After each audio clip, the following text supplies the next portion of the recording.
Welcome to Good Buddy Chat with Derek Laufman. I am Dustin with my friend Tyler up there. Good to have Derek back. This feels It is. natural. But it feels good to be back. Yeah. The OG. We're in the Good Buddy. What is this cave? Clubhouse. Yeah. The clubhouse, maybe. Yeah. Yeah. I like the Good Buddy cave. Yeah. That's Cave more is a little fitting. bit probably. more- Slumming it, in a cave. We're slumming in some wet cave somewhere. I don't know. That sounds fitting. Hey, what's up, Ryan? Glad to have you on here.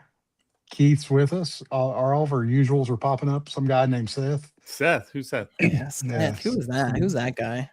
I mean, I thought it's funny because that's exactly what Scotty said in his post today. It was like some guy named Seth, and Seth was like, "I'm in heaven." Oh man, we'll give everybody a second. You do look serious in that headshot, like Brenton. I like that headshot that we use, where it's super serious and.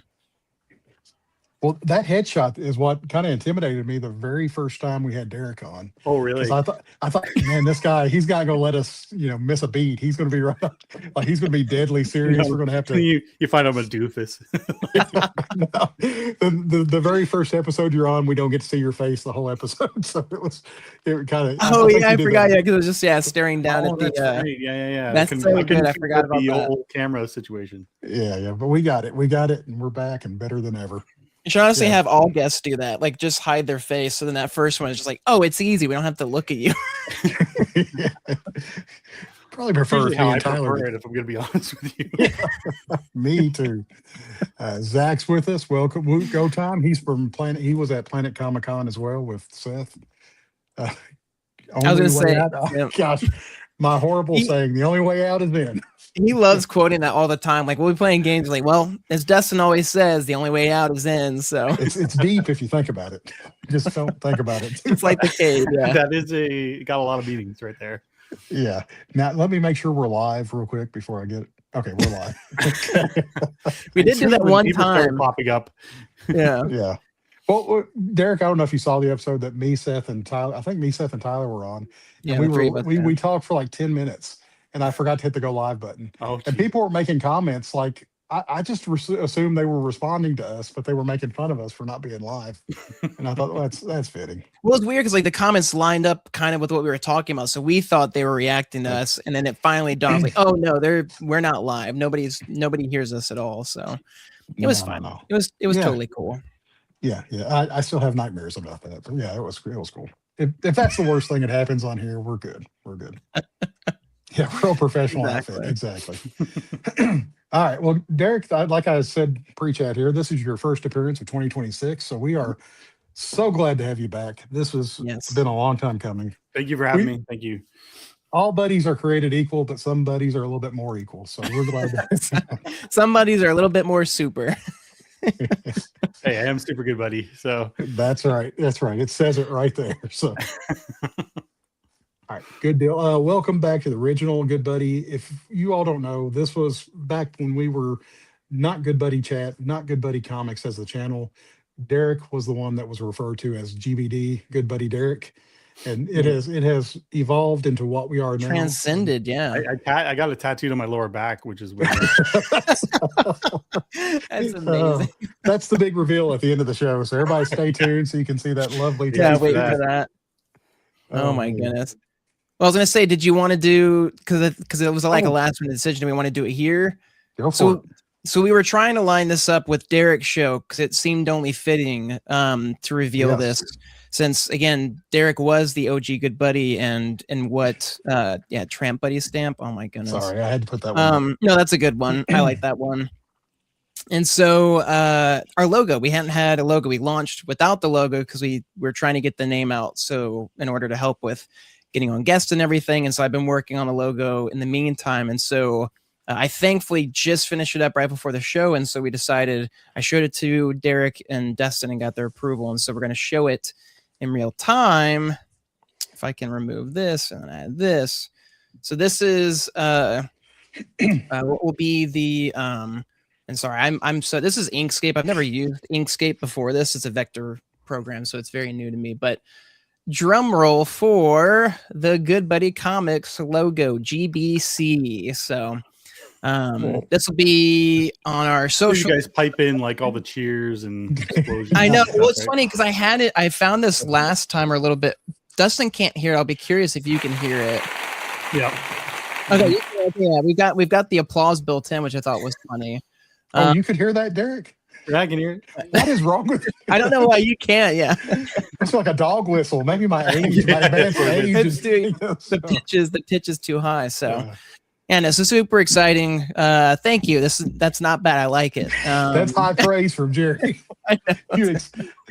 Lasso quote. So that's the icon, and then we've got the word markers, what they call it. So everything typed out, and then we'll have it horizontal as well for banners and everything. So I'm gonna get all this fun stuff out.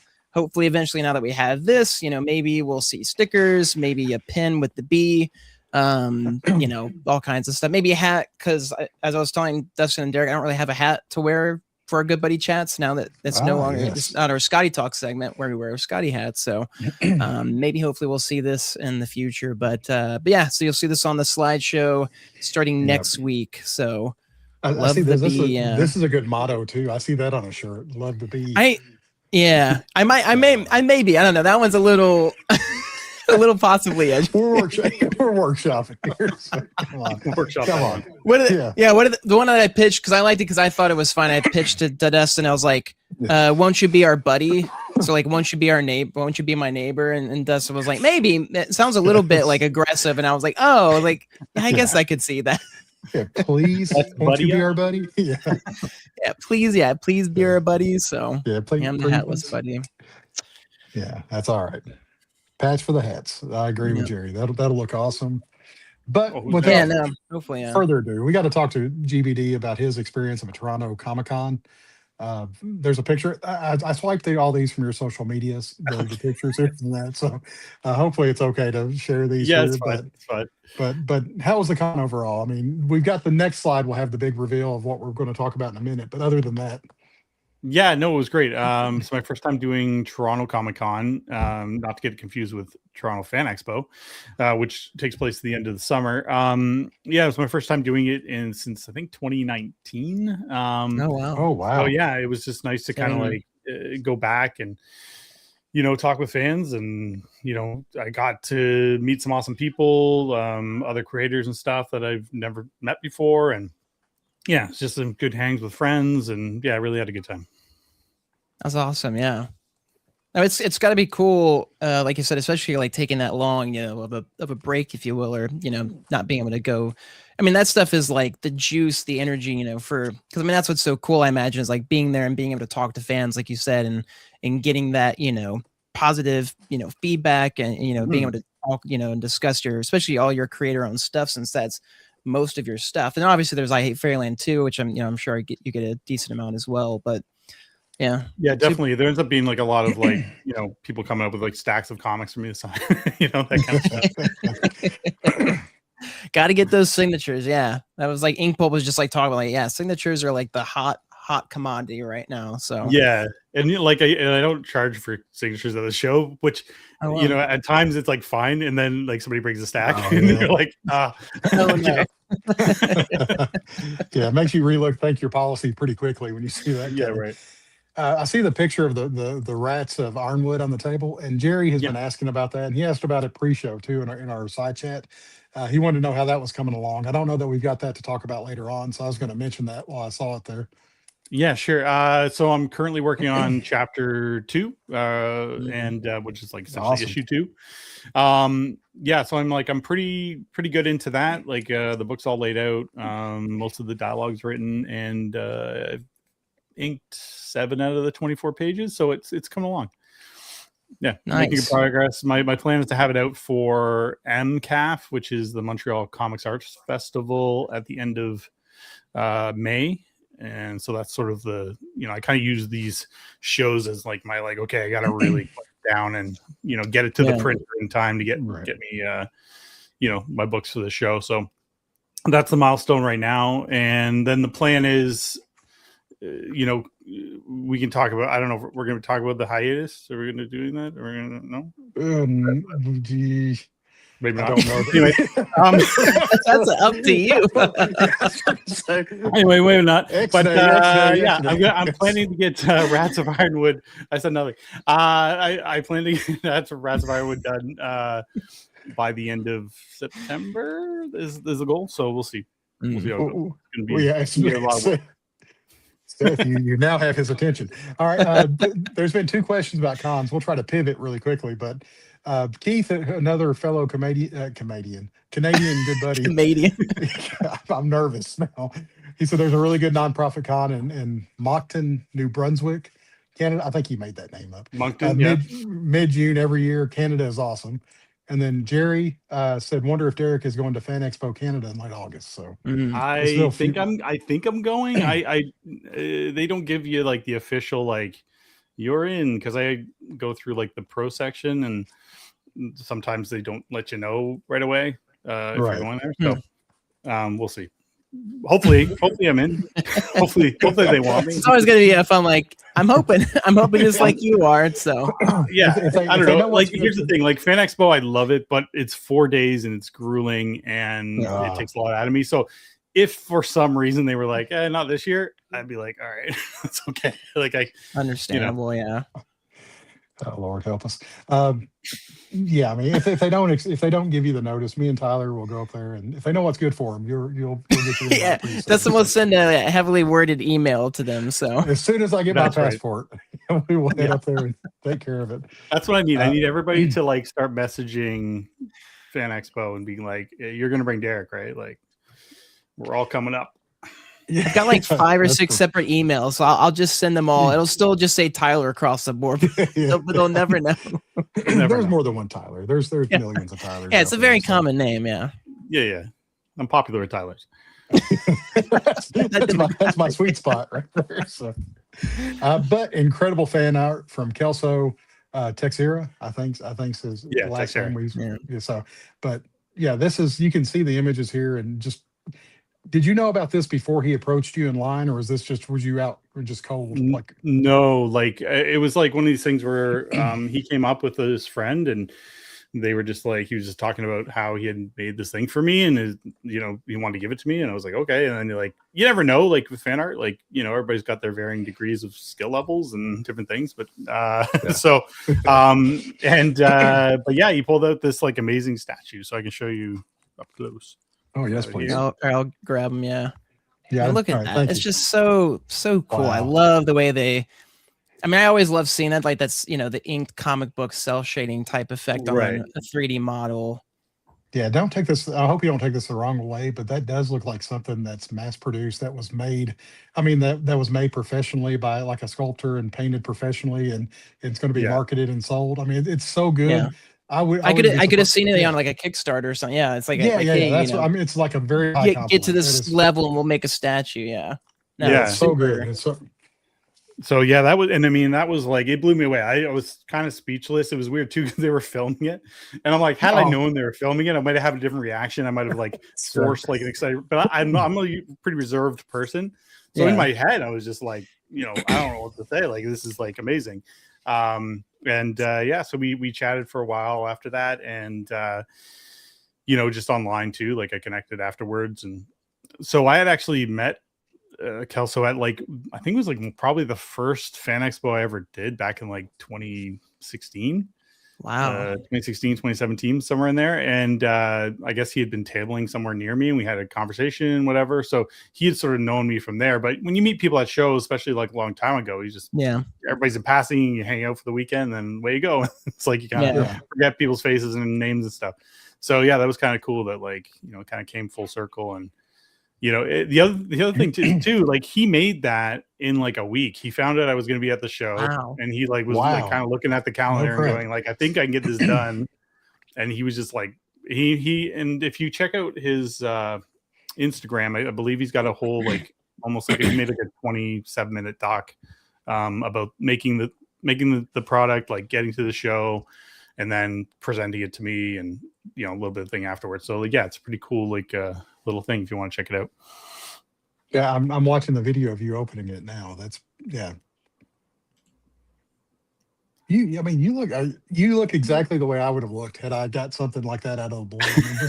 Because you look like, is this what I think it is? Is this real? Is this? Yeah, like it's just like you're trying to take it all in. Like that's like when you're literally like kind of in shock. Like yeah, it's incredible. You know, and also like you're just completely flattered. It's a weird thing when you've made an IP that like people respond to and like want to actually like do a piece of fan art for it. Like it's incredible. Like, and I've gotten some pretty amazing fan art from different IPs I've done, and some other ones from Crimson Fall, and it's amazing. And yeah, this is just like one of the best pieces of fan art I've ever done. It's one of the best pieces of fan arts I've ever seen for any product. I mean, it's just it's one of those things too where it's like it's 2D to 3D, especially a stylized comic like you're doing. Like again, that's such a tough thing to nail. Like as a 3D artist, like getting that to bridge that gap, that space, and they nailed it. Like not only with the sculpt itself, but just with like the paint job and everything too. Yeah, to be able to get that sort of like dark shadows and capture like it just really captured like the coloring and lighting and stuff that you have in the comic, especially like the lighthouse. The lighthouse is like my favorite. That split of just like pitch black to like, but it's like with the light, it still catches the windows and everything and stuff. So totally, and that's the thing too. Like I remember like looking specifically at the lighthouse and the little house that sits next to it, and I was just like, oh my god, the detail! Yeah, it's incredible. Yeah, just such a incredible job, and the fact that like it didn't break.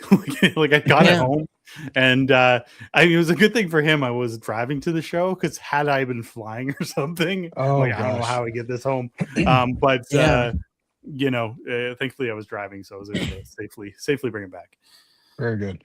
Didn't have the box that he came to have it like padding and stuff inside there to make it. Yeah, it did. Yeah, he did pack it pretty good. That's good. Yeah, it's so cool. I just love 3D printing and stuff, and the ability it gives people to create so much more freely now, without having to like cast it in resin and make a mold. And, you wouldn't have been able to do that. I mean, maybe would have been able to do it in a week, depending on the person, but to be able to, do it digitally and then, bring it into the 3D print. Well, the other thing too is like the way that like 3Ds kind of come along, like it doesn't have that weird texture as much. Like, I don't, it's very smooth. Like, I don't know how we got everything so smooth. And and it's a complicated piece too. Like there's so much going on in it. Ambitious. Like that. Well, that's the thing too. It's like even doing like the base, like because it's like he took the best pieces and like because it's not like there's an image of this specifically somewhere. It's like it's like he took the motifs, like the skull or something, and like I'll make this the base. Well, actually, that was. Or is this the exact? Okay. It was a recreation of a pinup I had done in the back of. Okay. Oh, okay. That's super cool. I need to find that pinup now. Yeah. You don't have your copy sitting next to you? I have it. I know. I was gonna say I moved my comics were here, and then they're just in my closet now. So the bottom. I was gonna hide those. Yeah. We'll see you in 2027, Derek. Tyler reaches into his garbage can. He's like, "Oh, here it is." Didn't think I'd be doing that now. Yeah. God, never. No, it's blasphemy. Yeah, that's super cool. I mean, even still having that, it's again like that whole. It's always that fun thing of like, all right, this is the front side. What am I doing for the back side? How translating that and. That's the thing. I mean, you had to be able to translate it and make it work. And it's super impressive. Nice thing. Now I display it nicely in my. I have a black shelf, and so it's like it gets to sit in like darkness and like, and then the colors pop out of it. It kind of almost looks when it sits in my shelf like the original. So it was kind of meant to be. Yeah, I was gonna say I like that idea of like not necessarily lighting it, but it's a more moody piece. So it fits a darker shelf display. So super awesome. With that, are you all ready to see about 2 hours worth of art?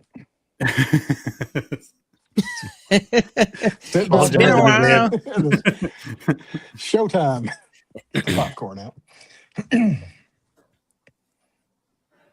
I say it's like one of our favorite segments, and we get so much. Shall I switch my camera here? Now we don't endorse language, but I'll allow it for Seth. I endorse it. Can we do the 3 and remove the? Do we want to be on the side? Yeah. Do we want to be on the sides, or do we want to keep it? Oh yeah, I forgot. Yeah, our little. Yeah, you do I'm it okay. because you know how to. There we Oh, go. now Okay, it's we'll going. swap it out. There we go. There we go. That works. So, issue Now 40. the Christmas special, Derek. I went back and looked. I think you showed the first 9 pages of this one. So Oh, did I? Okay. That's all. That's all. But we want to see it again. We want to see it again. Okay. Oh, yeah. Well, okay. We'll go through it again. Yeah, Justin's like, I just get that out of here. I've already No, seen that. no. I just wanted to let you know that's all we've seen from this one, though. We haven't seen any of 48 or 49. So All right. just context. So, yeah, like I don't know what to say about this. Just wanted to kind of capture like a bit of like because Scotty always referenced like the Emperor of like from Star Wars with the electrical like sort of blasts and stuff. So I kind of wanted to have like a bit of a Emperor vibe in this cover. So that was sort of mission accomplished. So yes, yeah, well done. that was the impetus for that.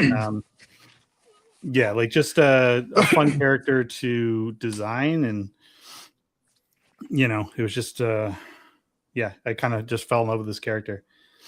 Yeah, she's a fun like anti Gert like in a way. Like they play so well. It's kind of like the newest seasons are of oh my goodness, the Addams Family. Yeah. Wednesday. Yeah, Wednesday. Yeah, Wednesday with her and her like, roommate. So yeah, I sort of thought like Raven from like Teen Titans meets like Wednesday. Yeah, that was sort of my vibe. Totally Raven vibes. Yeah, with a little bit of the Emperor splash in there. Yeah, I got to throw that in. Yeah, a little dash. And I think the other cool thing is too like the whole like reason for this character and like came from like a conversation like I brought up with Scotty about like the end of issue 46. And then it turned it into like a 3-issue arc. Like it was like one of those things where like just having this like I was like, hey, what about this sort of idea like of just like something happening with this girl that pizza meets at the end, and then Scotty just like when his hamster wheel starts going, it's just like and then it's like this like whole thing comes, and you're just like I just said like 2 words, and like next thing you know, there's like this 3-issue arc, and then yeah. So like, but it's cool though because like it allows you to have that what if conversation, and then ideas spring from that, right?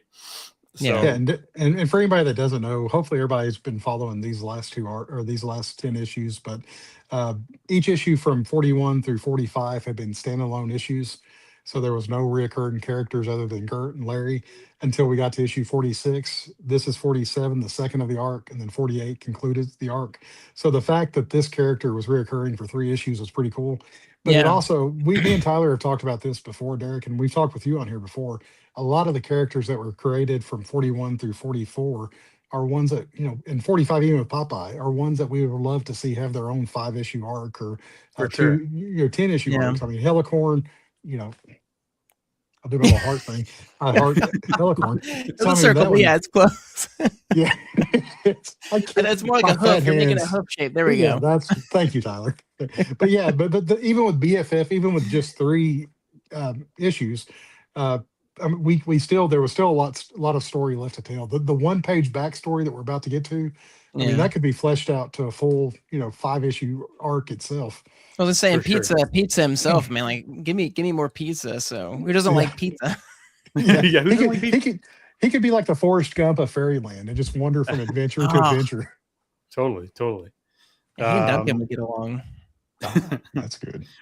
One thing I'll point out, this is one of my favorite pages because I really like the way I drew Gert in these 2 bottom panels, and then the sort of interaction with Larry here.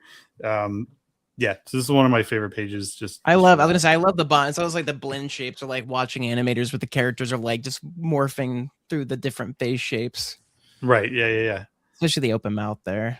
Oh man, now that you said Raven, that's whenever I see that bottom. I know, that like the attitude, yeah.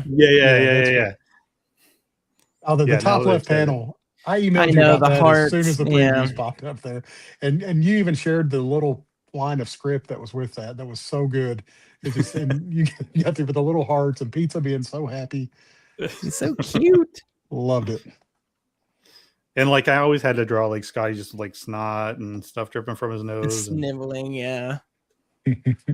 This whole page right here, the wording Me and Tyler Yeah. both. We love that. We love that.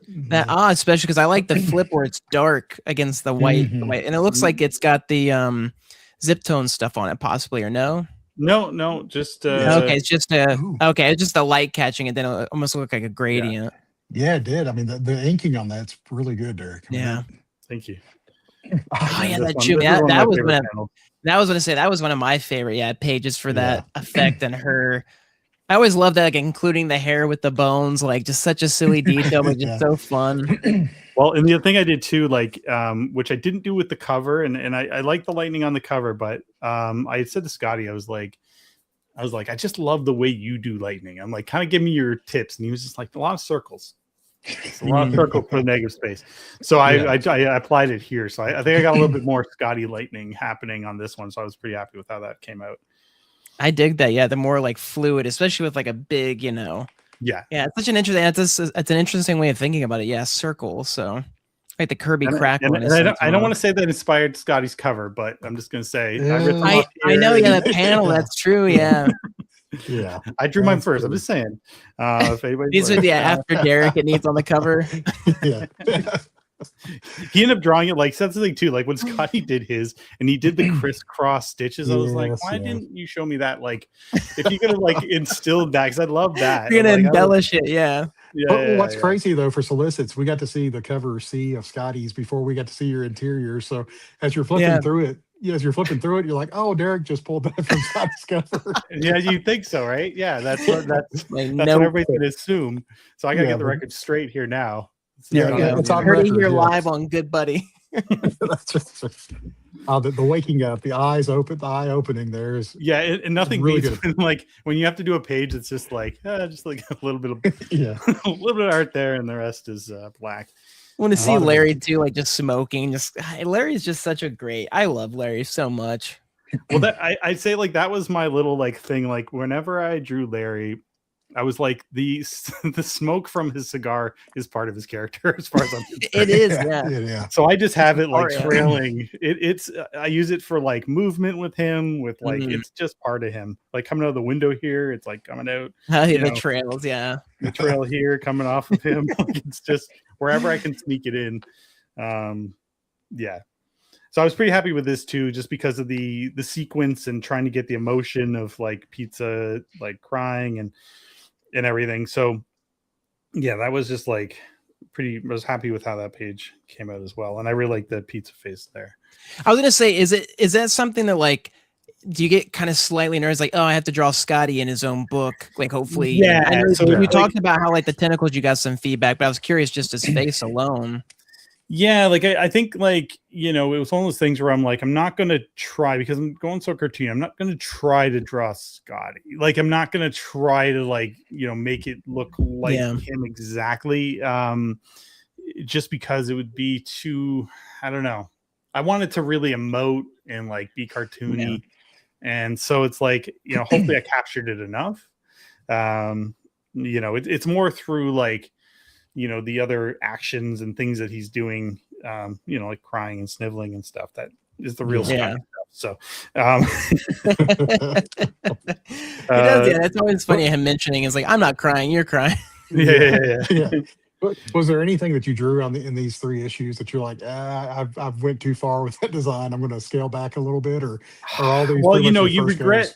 There's things you regret like planning when you have to like ink stuff like this, and like I have to link all the letters in behind and little things like that. But like I don't know, like sometimes things get ambitious, but usually I'm happy with like going overboard. Like this scene here took a lot of planning.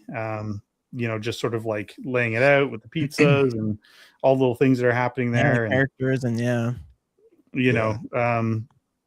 So yeah, like, and I, and just up here too, like, it's just when you're trying to get it all to work is like usually like half the battle. And then once you kind of figure out the layout and composition and everything kind of flows story wise, then this page too, the sun. I love how sympathetic the sun I know, sympathetic. I love the sun. I love that it's its own such character. Yeah, like I figured like I'd pull from as much of like Scotty's like cool things that he brought. Like 'cause that was one of the coolest things like from the very first issues where incorporating the moon and the sun as characters in the world, right? Yeah. So now this page here is great, and just the build up to the next page. This page and the next page pack a lot of, because it's been like a crazy issue. You see Scotty throwing his his fit, having his sadness, and then all of a sudden you get to this emotional 2 pages here that right, yeah. Wasn't expecting it. Wasn't expecting to. No, it was like so a hard real hitting, Yeah, and I remember like being like, feeling emotional like doing this comic because there was a lot of like sort of emotion, in the story, and then it's hard not to feel sad for these characters, and but Scotty's good like that. He can just hit you in the heart a little bit, He is, yeah. It's he does that so well, blending that humor and heart. Well, this was the first page, the one that you're fixing to turn. That was the first one that like really hit me. That all these BFF is made up of the parts of a bunch of little girls. I mean, this is a sad story.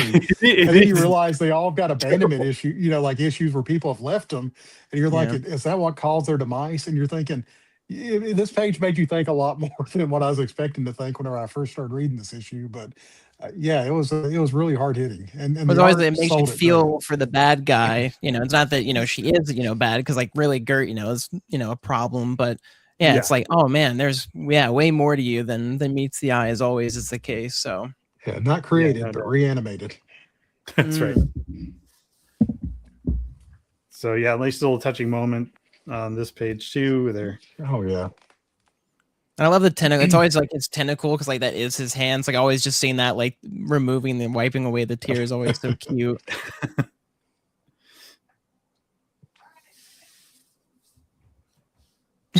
This stuff was great.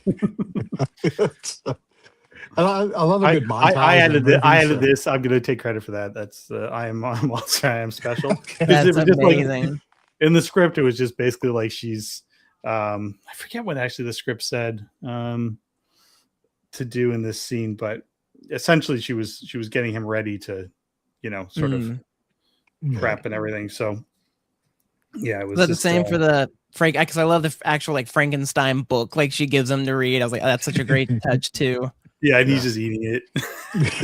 so tiny too. Like I like the letter. Like again, you did it on the book too. It's like, man, it's got to be such a hold it up. Yeah, that's like crazy. Trying to get like miniature war painting or something. It's like, how did you ink that, Derek? How did you get that? Very carefully under my. I have a little. See this thing? Oh, there you go. I was like, you have a jeweler's eyepiece. Yeah, what? Yeah, what do you? I have to, because my eyes are so bad. So I'll just be in here doing that. Oh, that's crazy. Let's make my head shake. That's dedication. That's how the magic happens. Fancy pants. Yeah, that's so good. See, this is the fun stuff. I get to just like make these things up. I'm like, I'm calling. I get to take credit for that. Yeah, just fun little. The two of them, the shenanigans they get into. Once again, I would love to see their own story. I'd love to see them two have a story together. That would, just a full-fledged story outside of Gert. And that was just like a fun, just mayhem. Yeah. The action, but paralleled by her just standing there. And look, he's very proper now. He's a gentleman. He's a gentleman. Like, true gentleman. That was fun too, just to kind of like have him look. How do I make a monster look sophisticated for a second? So then we cut to the ice castle thing. Yeah. I love that giant creature. And more nipples. Yeah, the crazy long, it's ice. I drew this guy probably like 5 different times. I couldn't find. Really? I finally landed on something I wanted, but it took a while. I was trying to figure out what to do with his head shape. Yeah, and this is just as a fun gag. The whole ice cream and ice. Ice cream, yeah. Yeah. The cereal ice cream. Oh yeah, that's right. That's right. Yeah, he It's wanted been a cereal while. ice cream. She's like, you Yes. literally have ice cream. Ice Yeah, everywhere, yeah. Again, I love how it's like just a tiny like picks it up that like, you know, like, all right, that's gonna feed you. Like Yeah.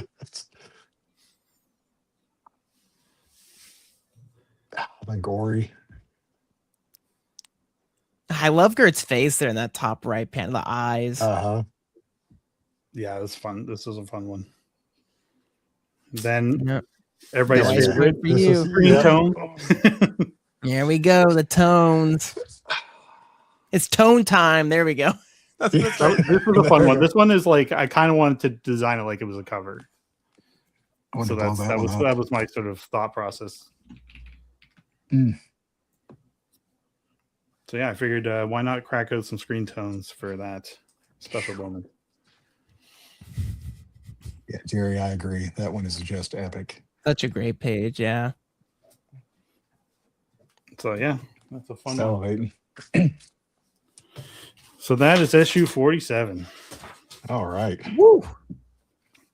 So anybody have any questions about 47 in the crowd? Yeah, everyone's got these questions. It's nobody dropped off. Nobody dropped off, Derek, but everybody got really quiet. Like everybody's just like Like, you know, when it's a watching good dinner, when like Yeah, nobody's so- talking, it's like, oh man, everybody's just really enjoying. Yeah. Now the Garbage Pail Kids cover. Yeah, this is a Buggy Betty. The Buggy Betty card that I completely ripped off intentionally. Betty. Yeah, I grew up with Garbage Pail Kids. So That's so good. when I was thinking of cover, I was just like, and then I was like, can we make it look like a card? And then they were like, let's do that for the variant. So then that's when Jean went to town and just like painted over the whole thing with like that whole like kind of style. And it was just like incredible. Like just, Yeah. that's more his cover than mine, just because of like all the work he put into that. And then, you know, with Nate doing the letters and the you know in the font, like that sort of Garbage Pail font. Yeah, it was so cool. So that's No, that probably was my that favorite was cover. super fun. Yeah. Yeah, I'd say like probably my favorite cover in the whole series, just that one, just for that throwback, the fact that we were able to kind of make that happen. So that was cool. Oh, that's awesome. Yeah. That stuff is so fun, especially like because it gets you more hyped and invested and, you know, and yeah. Well, especially when you just have a vision and you're like, you get to hand it off to other professionals to be like, hey, go make this magic happen. You know, is a great thing to do. Now, the way this one opens up, it gave me flashbacks of the Frankenstein movie. Of the boat. Yeah, I think that's what just, I think that's what like Scotty was kind of going for, like pulling a little bit of them being on the ship and yeah. Me and Tyler, you've heard me and Tyler's discussions on Frankenstein. We won't bring that up again. But, hey, Tyler, I sent you an image of that Garbage Pail. I was going to say, yeah. I didn't know if you could pull it up while Derek's tried the cover handy. So in case anybody's not familiar with that. He's on Messenger. the Buggy Betty. Yeah. Yeah, well, I'll go back to the thing. We can do side by side or something. Let me remove that and let me add. Because I collected Garbage Pail Kids cards when I was a kid, and I'd forgot about this card. And whenever I saw it, I pulled up an image on eBay just now and saw it. There we go. Oh yeah. Yeah. Yeah, that's so fun. Yeah. Hey, I love the pool, the outline. Yeah, it was just so cool to see that final one. Well, the funny thing is too, like when I was designing Gert, I think the direction from Scotty was like Baxter from Teenage Mutant Ninja Turtles.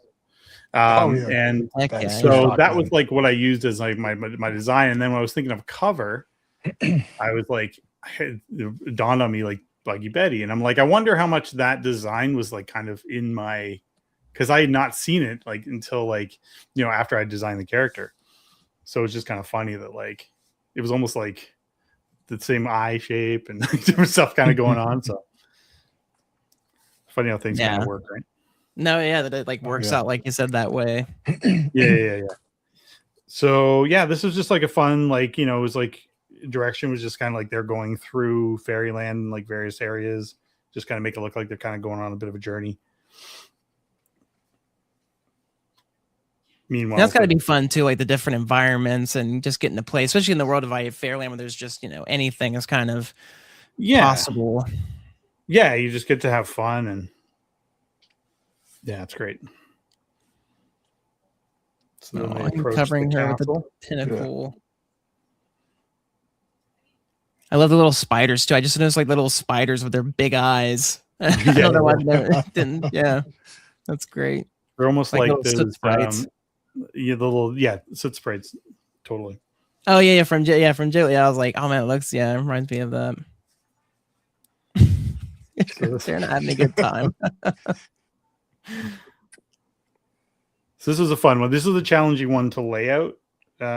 Just knowing I was going to have this like giant machine, and Pizza was going to be like kind of working underneath it and like fixing some stuff, and it's just like it's fun when like a page just kind of works.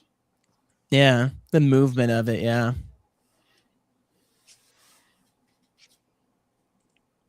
Yeah, Jerry said the architecture of that few pages was really good. So the zoom in.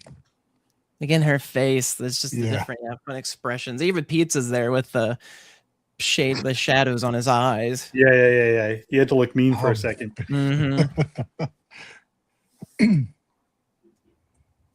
So I designed that after the Fly movie, thing, right? So I just kind of how much research did you have to do for that to get, because it looks spot on. You did such a great job with it. Yeah, like, I don't know how, because that's a better shot of it actually.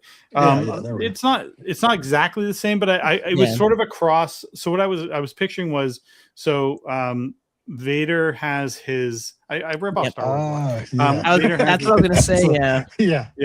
So his pod that like comes down and over top, and like so that was sort of like was that meets the kind of honeycomb shaped contraption that they from the Fly movie. So now that's perfect. I was gonna say that's the exact vibe I got was Vader's like healing pod thing. That's super. Yeah. But I love too, again, that it's got like the bolts and stuff. Again, it feels very fitting still for this world. It's not like, it's too out there. So it's just like you can just grab inspiration from all different places. And love the sound. All right. Oh, you've got big. There we go. Big old spread. So this was fun. So this was like, wow. This is just Scotty going like, just kind of flex and do like your thing. Oh, man. Jeez. This needs to be a poster. A poster for this. Yeah, this was a fun one. The big reveal. That's crazy, yeah. Yeah, that's why it's so many good details. Yeah, it's like just trying to get it to work is just like, you're finally, you're just, you want to, you even think about like where the split in the pages is it going to, so you really just have to plan. It's a lot of planning. Kind of goes into a page like this. You just kind of want to make it as epic as possible. Yeah. Do you ever kind of like fold it to like get that like because I imagine the crease, the way it creases because it's stapled. Yeah, that. But that's the thing where it's just like that's why you don't want any real important information here. Yeah. Just because you're gonna, it's inevitable, but you also can't stretch the image would just look weird. Because you want it to survive as a piece on its own as well. So it's that weird balance of like, can you put things here where if it happens to get squished, it's not really going to affect inside the book, like what it looks like. So, I love the hairs too. You nailed the hairs of like not being like, you're not drawing every single one. It's like that balance, like you're saying, of like, it's just enough there to give that hairy, textury feeling without, being overly done. Yeah, it's the little bits. So I was just really happy with how that sort of whole layout worked. That's super cool. I love those. Yeah, the spreads are super, super fun.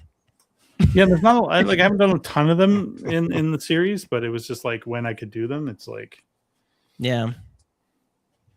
Yeah, that second panel there. I know, yeah. That's the happiest I've seen BFF. I think the whole 100%. Yeah. You're just like, what? What is it? Like, look. Like not realizing Larry's not there necessarily. Yeah.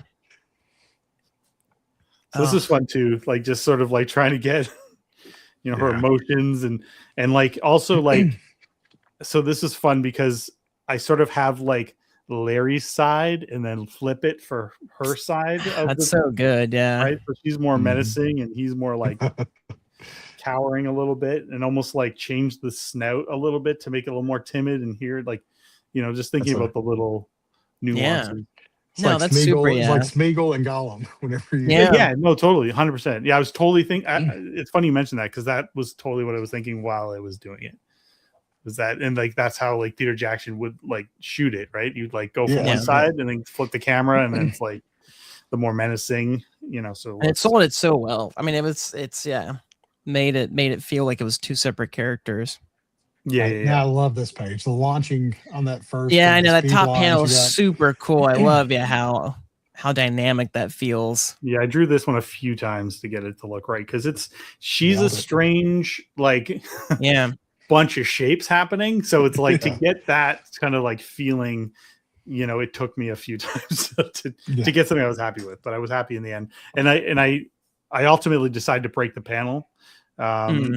Just like all over because it just made it work. I think in my first couple attempts she was inside the border, and so and then once I kind of was reworking it and ended up breaking the border, I'm like, that makes more sense.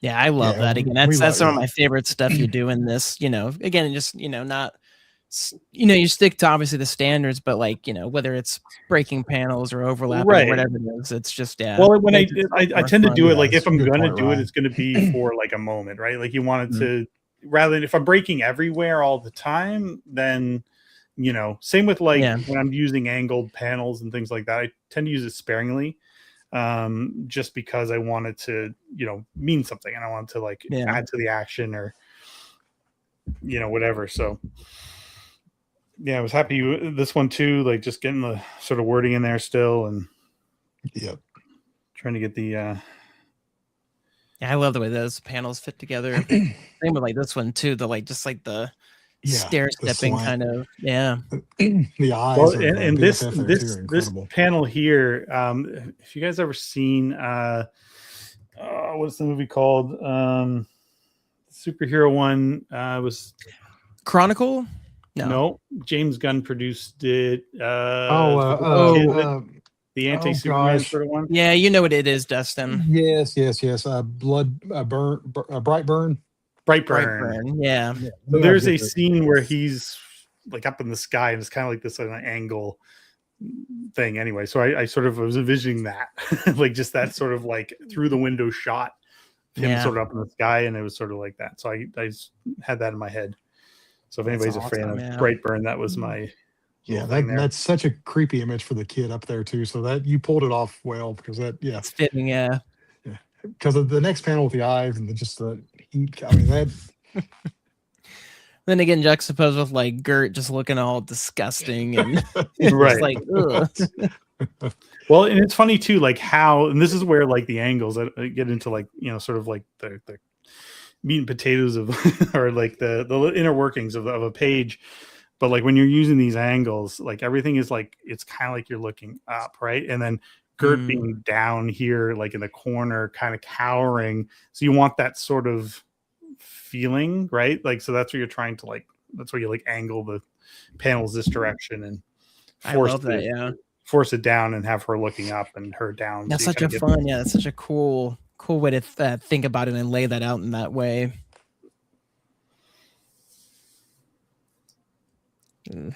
So then this was my big like Emperor Luke lightning moment. And so I even like, I'm gonna jump ahead here, this is like literally like I had like Luke being like zapped on like a still frame, and although obviously she looks very different than Luke, that same vibe is like posed. It's all there. So this is my homage to the Emperor and Luke. Love that. So good. Pizza's face. They're like, can't let you do that. The shift in that bottom panel there. Yeah. Well, because it felt like very much like Vader, having his moral turn, right? That's great. That's great. That's a great call. Yeah. Hey Becker. Hey Angelica. Welcome to the show. Yeah, we jumped up. I feel like we just got rated. We jumped up from like 9 views to 15 viewers, and hopefully they stick around. I don't know why you wouldn't. Yeah, too much good art. Yeah. Yeah, if they leave now, we don't want them to come back. Wow, Dustin. Yeah, wow. That's harsh. If you're leaving, don't come back. They're dropping. Dustin, don't let the door kick you on the way out. Yeah. Or the good Lord split you. All right. So just another fun, like, emotional panel thing, like to sort of bring down the emotion, like very angry, and then like have her get sad and then droopy, just trying to play into the emotion as much as possible. And like also this being like a little more of the Gert angle, because it is her being remorseful. Yeah. So got Becker scared. As you should be. Yeah, because I'm pretty intimidating. Oh. Her right sad. So more sadness, more emotions. This one just had a lot of emotion, this issue. It did, yeah. Now, I know the trade will be collected with 5 issues, but it'd be good to have like a 3-issue standalone, short trade just for these three.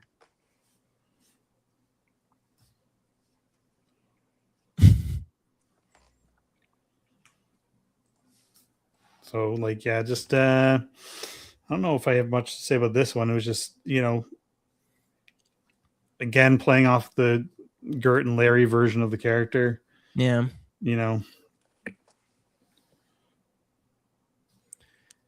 I like the light and dark too, of like Pizza being in the light and then Gert being in the shadow there. Yeah, just trying to figure out how to make that work. And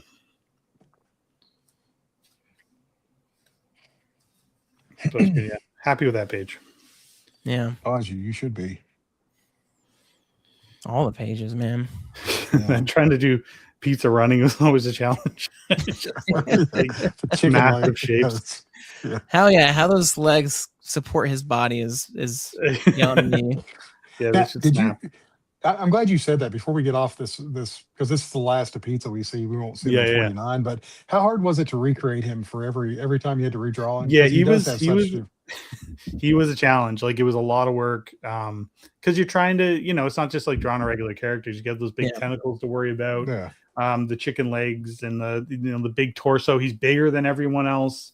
So when you're gonna have him in a panel with someone, it's just, you really need to think about composition, how it's going to work, and do I have enough detail to emote with the character or show what the character needs to show. And it's just like few things like that. You're kind of playing off the whole thing. But then again, it's like also it's fun to have a character with a lot of fun, interesting shapes, because then you can use that to sort of play in to certain scenes and certain things, and just like be able to use the tentacles like I did here and make them kind of look sad and droopy. And, so you almost like just have to, when you have more to work with, you just like, you work with that clay, right? Yeah. Yeah.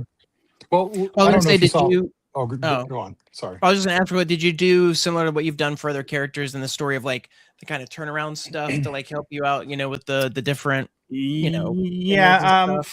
for him, I didn't. I think because of time. I had just done like a front shot or like it was like a front sort of view of him. That's the thing. Like sometimes I have more time. Like for BFF, I did, I think of 3 or 4 different poses for her to sort of get like some emotion. So I understood, how she was going to emote and how her hair was going to look when she was angry and different things, and play with those shapes. And, but yeah, for Pizza, I didn't really get a lot of time to go too crazy on that one. And that's the nature of comics too. Like when you're staring down a deadline, you're like, okay, do I have enough information that I can kind of go on here. You know, and then the hard part is like you are doing a bit more design on the page and then sometimes redrawing a little bit more in the pencil stage just because you don't have that reference. Certainly, yeah.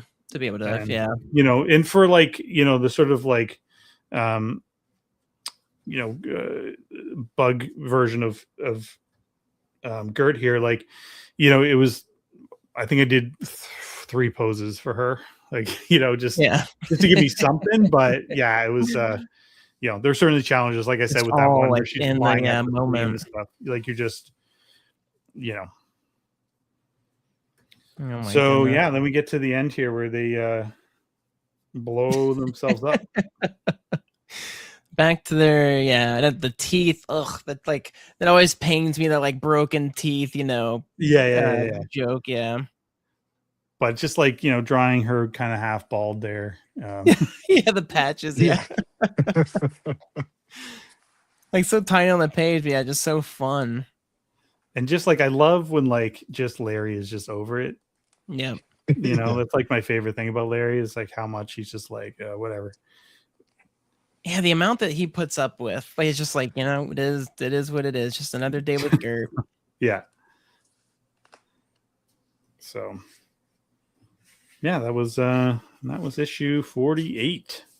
Yeah. Did anybody have questions about 48? No, lots of good comments. Yeah. No, a lot of really complimentary comments though.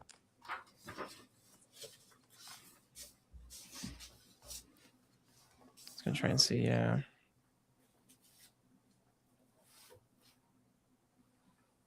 So 49 came out last week, yeah?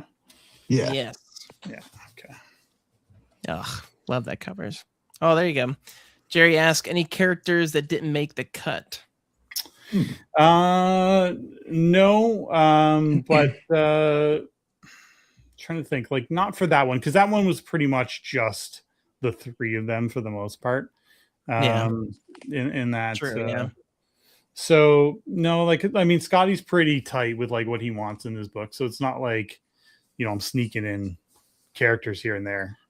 Yeah. However,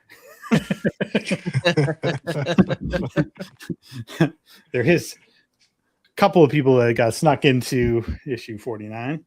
Oh, yeah, really? But pins and needles here. Let's see what we got. But yeah, we can talk about this cover. So so good. I had done this as a rough sort of concept for the first issue I ever did.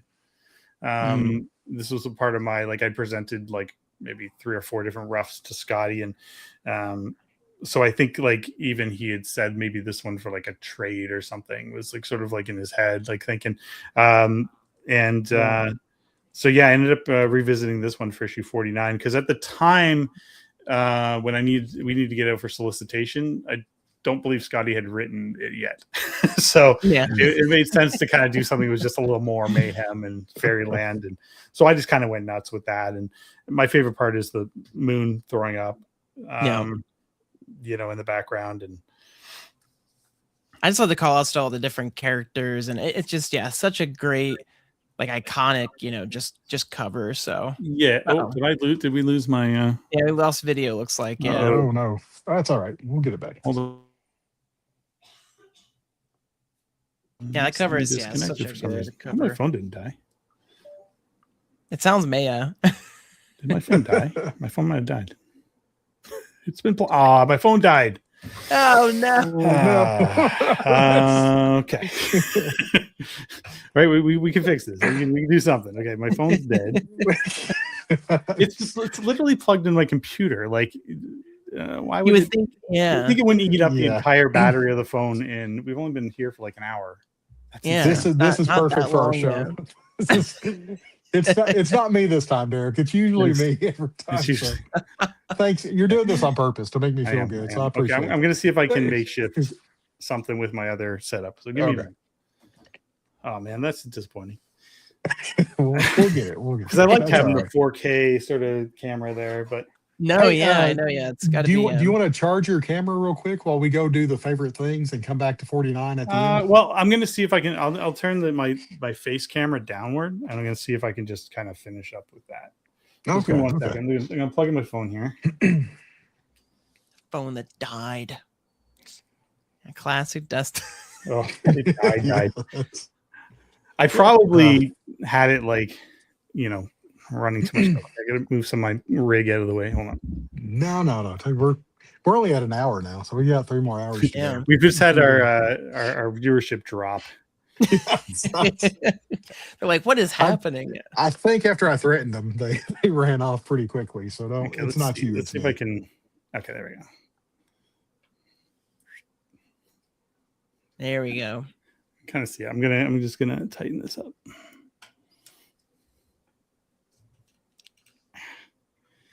Hey, look, kind of works, right? Yeah, It works. We can see it.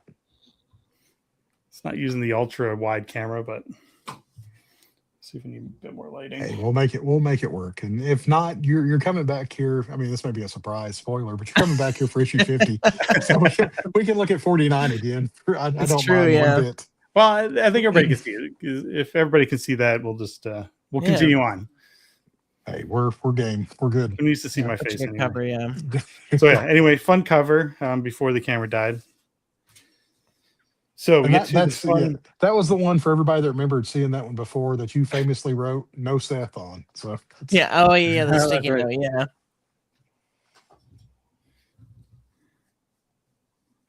yeah, wee bit blurry, but if it doesn't move, it's clear. Yeah, it just takes it a second to focus. So once we flip a page, we'll be good.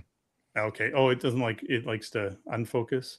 Yeah, if it I like think moves, so. yeah, it gets like a little bit, yeah. But then it does almost like a scan line effect. It's interesting. It like It scan does, lines yeah. at like a higher quality, yeah. Oh, weird. Yeah, I don't know. That's like it's usually fine on my face. I don't know. It's blurred out from one top right corner. It's almost like something doesn't want anybody to know.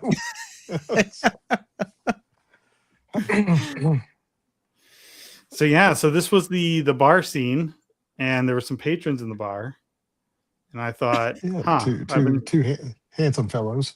yeah, I'm like, you know what? Maybe I'll stick a couple of celebrities in the corner. That's right. Oh, as you should. I blush. So- Yeah, everyone get out your I Hate Fairyland 49 follow along. yeah. So then we got good old Dustin and Tyler here. Yeah, we're That canon. was- We're canon. That was just such a cool. It was really unreal. I mean, and you showed us, and it was so kind of you to do that, and then to finally pick up the physical copy and see it was just like I just was smiling from ear to ear. It was just an unreal. Well, I was just like, happy oh. that Nate didn't cover you guys with dialogue. Yeah. I was telling Dustin I kind of secretly wished he would have, because I thought it would have been the funniest thing to be like, I know I'm under there, but nobody else. Well, and the funny thing is too, like, I'm not sure. Like, I never told Scotty that I put you guys in there. Like, I don't know if he knows that you guys. He's watching this video. like choking on his wine right now, wherever he's relaxing. He's like, "What the?" Spit take. Yeah, he yells at his secretary. Get Derek on the phone right now. I've been trying to think of ways to sneak you guys into this for good, I think 3 issues. So This was so fun. I mean, I love that, like that background. Like you had brought up, I know the other one was like, man, you like the heads in the jar or whatever, but like this is just as fun. Like just watching us chat in the background at this pub. Yeah, no, I regretted not putting you in the head jar. This was so, because there was so many things we haven't told anybody this, except I think our comic shops are the only people that know. Yeah. But I wanted it to be more of an organic surprise, because this was just so fun seeing us in the. But whenever we first saw it, I thought, oh no, there's going to be a word bubble there, and then I thought, oh no, we're going to be green or purple. We're going to be some fairyland color. Like it's going to be like it. But it worked out so well. Whenever I saw it in color in the preview pages, I squealed, and my family thought something was wrong with me. So no, it's great. Like, because like I didn't tell John either, so I'm like, he might make you guys green. Yeah, I don't know. Yeah. but he did not. He did such a good job with it, and it almost looks like I have a flannel shirt. Like there's a little line on my shirt, and I Yeah. thought it's a blue flannel, which is one of my favorite shirts I wear. So, and Tyler's got that destiny, confident look on his face. Like Tyler, I was like, "This just he's you nailed pointing it." at like you. like He's telling pointing you- the finger, like, hey, you know, Yeah. let me tell you. Let me tell you something. Let me tell you something. And what was so cool as this got, kind of revealed, all of a sudden you had not only being in this book is such a huge honor, and having you draw us is such a huge honor, but also this was the cover that had an Invincible crossover cover on it. Yeah. It also had the Star Wars parody cover on it Yep. with the wand. And it was just like, this couldn't be like a bigger, I mean, it was so, and then Ticked all also, the boxes. yeah, there was just Yeah. so many good things that were going on with this one. So Well, I'm Yeah. glad you guys are happy with it. No, I'm glad it worked out because like I said, I was doing it on stealth mode. So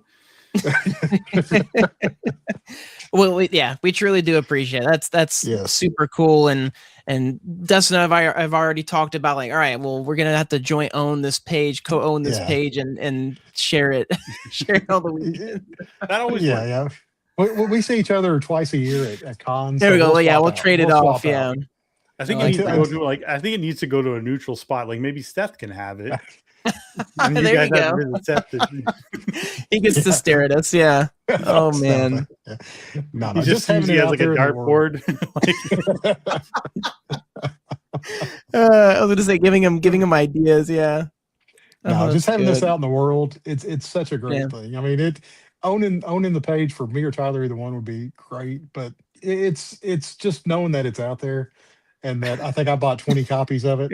It's sales for 49 jumped up because me and Tyler were putting it in there. So, but yeah, great. I'll flip it open and be like, there I am. I am, and I hate Fairyland. What up? I mean, like, I've been following this since like the beginning of this series, and it's like one of my favorites, my favorite Scotty series. So it's just such a wild turn of events that we were able to end up in the comic thanks to you. So you are indeed a super good buddy That's There we go. exactly right. for doing Yeah, for I doing learned the this, moniker. so. I'm not going to lie to you, Derek. When you first said it, I thought it was nice of you to even say it. Yep. Like it was, Yep. there was no expectations at all. So the fact that it happened, I'm flabbergasted if that's the best way to put it. So just 100% same. Yeah. Well, I'm glad it can make dreams come true. You did. This is what dreams are made of. Yeah. Yeah, that's right. Like make a wish. And this is the last show. So Oh man. One small note, just like artistically, the fly girl here, or butterfly, I designed her a little bit after Betty Boop. Oh, I love that. That's great. I totally see that now. Yeah. Because she always had kind of a bit of a buggy face. I didn't want to rip it off completely, but it was sort of like that was the inspiration. And I love them like almost kissing and Gert like, nope, we're not doing that. Like, hey guys, You don't get to be happy. Yeah, that's so. Yeah. I love the abuse that Larry is taking for this whole 10-issue arc. So it's just fitting that he can't even catch a break for this. Yeah, you can't even catch a kiss. No. Catch a kiss. So maybe one of the funnest characters I got to design was this fairy godmother character. Yeah. Yeah. I loved her look. Yeah. Yeah, it was a fun one. Sweet old little lady. Yeah, I did quite a few different passes to get that right. But I knew in my head kind of what I wanted, and it just took a couple of passes and finally got something I was happy with. Yeah, it's perfect. I just love the just the story, like just going around causing mayhem. Yeah. And then I want to just point out like little things that like happen, so obviously they each have their little drinks here, and she barges in, knocks over one of the drinks. He takes the olive from her drink, she's gone, and then still kind of have the drink there, and then I have her just grab the drink as she's passing through, she's like, I'm just pick this up and start drinking it. You know what? I'm just gonna take. Of this. course. Yeah, just like confidently, just like I like to do little subtle things like that. That's hilarious. Well, I just love it too because it's like just as much fun, you know, for you as it is like the people who catch it. It's like you're having fun putting. Yeah, no, that's the thing. You try to like just have as much fun as you can in between, and people maybe don't pick up on everything. I mean, that's the thing. Like these are little things. It's fun, like to be on here and point out, like, oh, I was thinking this at the time, or this is. I love being able to. She's moving through the scene like this, and that's what's happening in my head. As it's like because this is an animated movie in my head. Like that's how this kind of works. So it's 100%. Yeah, it's one of the things I would love to see. And I know like Scotty's had it brought up with people and stuff before, but like, man, it would be so cool to see either a motion comic or, you know, especially an animated, you know, short or something with this because it's just so perfect for it. So yeah, that would be amazing. So yeah, another fun, just challenging thing was this like drawing like this boy that's going to be like, you know, way too big and you know, just pushing that. And this was just kind of like I was thinking like, what would Scotty do?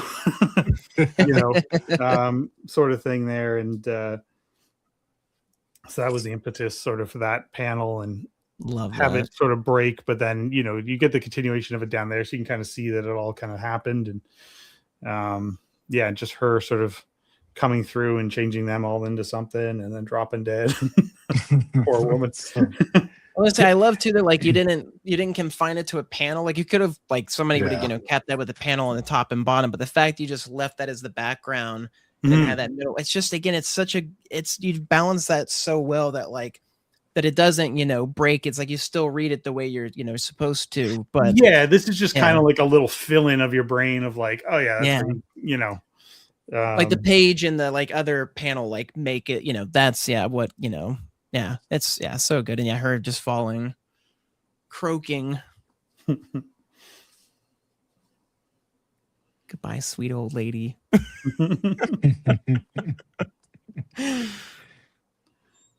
And this exchange, And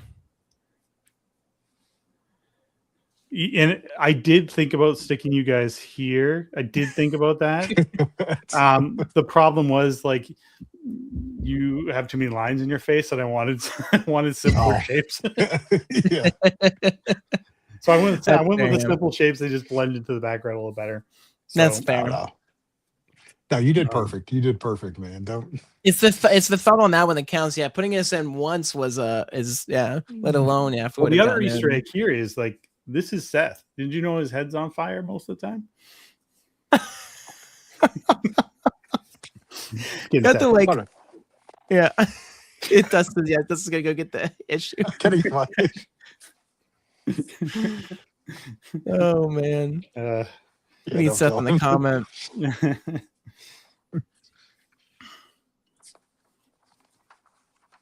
So this is just like one of these fun, like, you know, when Scotty writes the dialogue and you can just kind of like see the way that she's going to be acting and playing off those words. I love that exchange between the back and forth. Yeah. So 1, 2, 3, 4, 5, 6. We're on page 5 and 6. Seth needs the page. So it's I was kidding. unless Seth does. I don't think Seth ever did the curly mustache. But yeah. Oh man, sorry. Maybe back in the day. I was trying to see the resemblance, and I saw it. I wasn't going to. I was letting Seth kind of find the page real quick, but. Oh, sorry, Seth. Sorry, Seth. Some guy named Seth. How'd you know I only have one eye? Oh, man. She has the power now, yeah. More fun hijinks. Giving her the wand and having her like, you know, training to become a fairy godmother. And love that. Yeah, just smacking into the wall. Yeah, the look on Gert's face as she smacks into the wall is incredible. Like that's such a. She's lost so many teeth over her lifetime. Fairyland. It's been.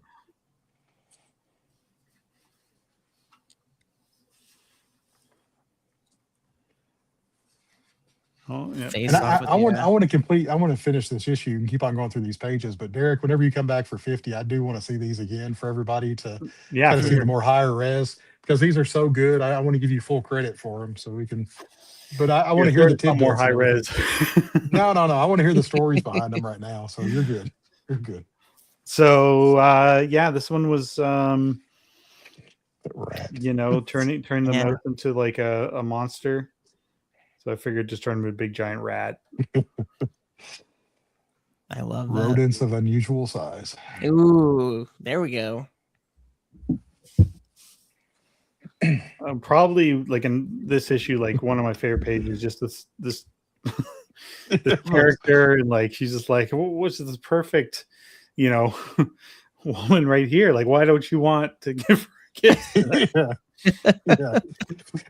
But that's the thing too. Like, this is the thing. This is one of these pages where when I talk about like really planning and trying to get, he's got to emote just the right amount of like attitude and and just try to get her in the frame. And I had to cheat this to get her in there because technically, but I wanted to show enough of her that she's on the bed, but then enough to show them. So there's these challenges that kind of come up where you're like, okay, this is where I need to cheat.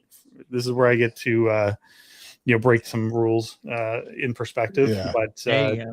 But it works. That's Like, so it's enough of a balance where you're like, okay, this is completely off. You don't question it. It doesn't throw you off. Like it feels, it's like, oh yeah, this is fine. Yeah. Yeah. To quote Marge to Homer, he prefers the company of men. And to quote Homer, who doesn't? So, I don't know if y'all seen that episode of The Simpsons. I love that one. So. Anyway, sorry. I digress. Yeah, that bottom panel was super funny. I was like, heck yeah. And I hate drawing horses, but yeah, one of the most difficult. Yeah, it's such a weird creature, horses. It is. Horses and cars. We talked about that a little bit last week. Yeah. So yeah, now we got her getting fitted, which is fun. This was like I was picturing like your Disney movie sort of all the birds helping and Cinderella, Snow White, Cinderella, Snow White, all that stuff, right? So yeah, you can hear the whistling in the background, and like the singing and the light, Even like Gert's face there, she's like, "Man, this is kind of nice." Like I, don't normally picture in that kind of role, but she's like, "Hey, I'm down with this." Yeah. But we have to say goodbye to the fairy godmother. Oh, she fades away.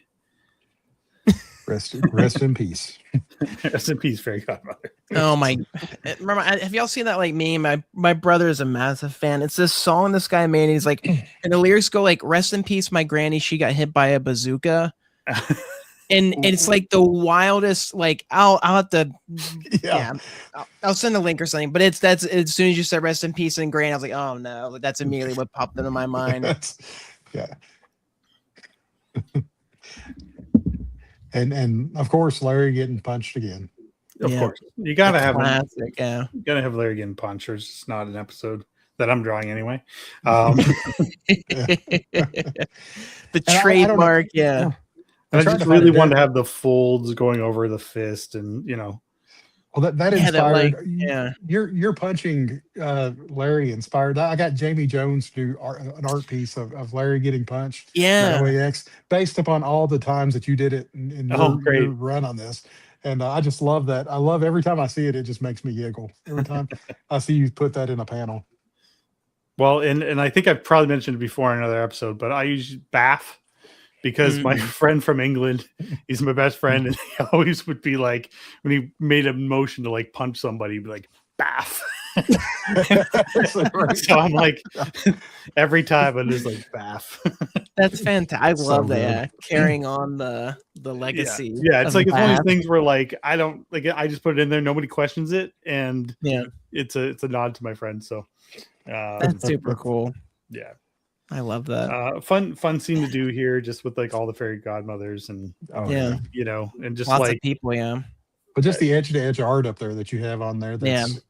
I was kind of looking how much of it got captured in the comic and what, but I mean, you went all the way to the edge to really, really good job with that. The roots. Yeah, I growing out of try the my top. best to draw right to the edge of the pages, and knowing some of it's going to get clipped, but. And and then we get to meet Betty. Now this whole story here, I was surprised about how dark it went. This one took a really dark turn. Yeah, yeah. It got- It does. I wasn't prepared. I once again I read this at like 1:30 in the morning, and I was not prepared for it to get this dark. But No one ever expects the Spanish Inquisition. Right. that's great. So yeah, this one just a couple of fun layouts. To get to just play with my layout design and The scenes, yeah, Mm-hmm. just create fun little. moments. I love it. Yeah, I mean, that's some of my favorite stuff. Like those moments. I mean, again, I love your environment work. It's one of those things where like I know a lot of artists focus more so on characters. Not that you aren't, but I love that you also focus on the environment as a character just as much as you do the Right. character as a character. Yeah. So No, totally. I mean, you need that to sort of sell it, right? yeah, And so we have our our typical prom dance sort of thing where the lonely Yeah. girl comes in through the door and stuff. She's getting rejected, and so that was fun. And not having a good time, Betty. Yeah, that's. Here I am reading the story again as we're live on air. I kind of forgot for a second that we were supposed to be talking some. But yeah, you because I was quiet, thinking, Dustin, be quiet. yeah, I was trying to remember why did they turn on her so fast? Hopefully he's falling asleep. He's like, oh no, I'm just reading the comic. Yeah. Yeah. So Well, I'll be yeah, back, it's like guys. one of these things. Like I don't think even in the script, from what I recall, like it's not like they really get into it. It's just like that's what happens sometimes. Like people get Yeah. shunned, later in life or whatever. You go through these friend cycles where like they sort of oust you from the group, and I had this happen to me when I was like 12. Like I had a friend group, like a large friend group, and they all kind of decided one day I was not going to be part of it anymore, and Oh, I got man. ousted from the group. And I was like, I was alone for like a year, like Oh, from gosh. my for a Crazy. friend group where I grew up. So like I felt this Hit for you, yeah. Wow. this sort of rejection and that sort of thing. And yeah, it was weird, but Kids can be cruel. I mean, it's such they a can be cruel. And like I don't know. But Gert also relates to her. Gert, after being Yeah. abandoned and pretty much left alone for Right. decades on end. So, and from the drawing and everything that's about to happen in these next few pages, I mean, she doesn't hold back one iota. no, Mhm. yeah. Not at all. So yeah, like, and I was quite happy with Betty's design, like just kind of, Yeah. trying to find a design again. You can kind of like push, it's like just hair and little horns and stuff because she's from Fairyland. And maybe also like her being rejected, we wanted to have maybe that sort of impish look, but like literally like a bit of like an imp. And so like that was just like a fun little sort of thing here. So this is where we get to have like a lot of fun. This is like a 2-page spread coming up. Oh, that's coming up. Okay, so Oh yeah. Yeah. Oh yeah. Yeah. I was gonna say it might be. It looks like you're frozen now too, possibly. did I no. freeze? Oh, there it goes. Okay, we're back now. All right. Yeah, because this is the one I was going to ask you about. Because Yeah. obviously the first girl losing her hair, which is kind of like the most merciful thing that's about to happen. But what in Yeah. the world are those mouth boils that are like these spoiled creatures? That horrified me when I saw that. Well, Scotty was just like, he's like, she's, they're exacting revenge. He didn't really give me a lot of direction, so I was just like, all Holy right, cow.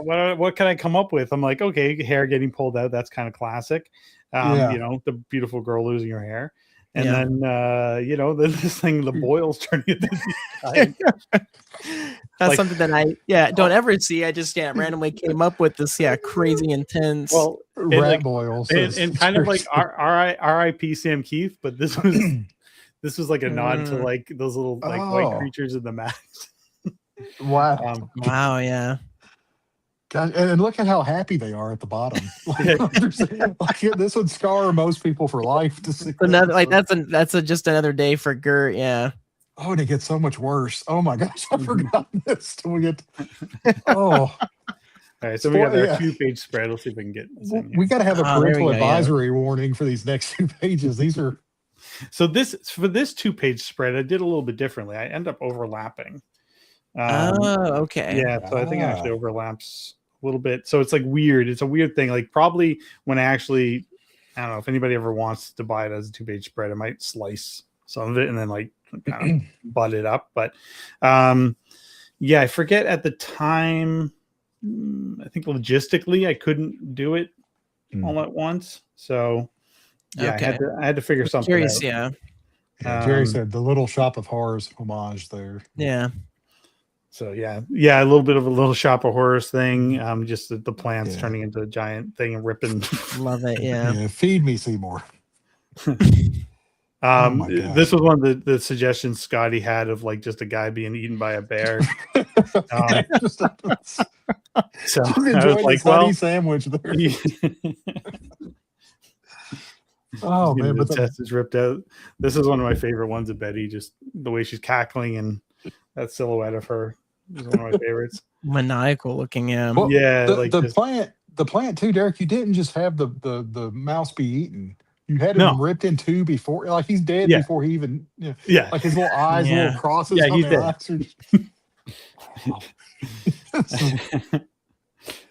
Well, I love too, like the split, like you did, like with the wand and the effect. Like I just love that of like splitting the top from the bottom, and yeah, that was fun. So much fun, just so much fun.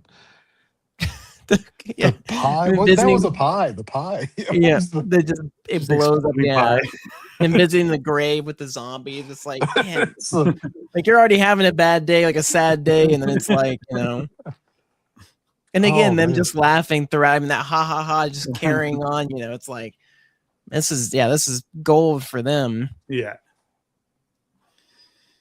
So fun one. Who is gone feral? Okay, I didn't get that. If that was meant to, because the honey and the bear being eaten. Oh, is that the gotcha. Yeah. That what they're joking. Yeah. Yeah. This panel. This one. The top section up there, I was like, "Holy crap!" He really went there. It was like that was the most dark. intense. This was Scotty's idea, though. I think he mentioned like somebody getting eaten by the parents turning into zombies or something. So that's Scotty's fault. Okay. Scotty, whenever he like drew his Popeye cover and had Gert, wearing Popeye, that's Buffalo Bill style, or that's about what this. Yeah, no matter like what sick stuff I draw, he's always gonna one up. Imagine he's just got like a note, like a list somewhere of like just the different ways he can take somebody out in Fairyland. Like, I haven't used that one yet. If the government found that list, we would probably never hear from Scotty again. He'd be on a list. Yeah, Scotty's on a list. But, that's incredible, Derek. That's fun. So then we have like obviously the head godmother coming back to scold. She's sticking her tongue out at her because that's what she would do, of course. She's being a little more impish. She's been caught, but then they're still laughing it up. Like, whatever. Like, I can't do anything to us. Wow, the golden apples. Yep.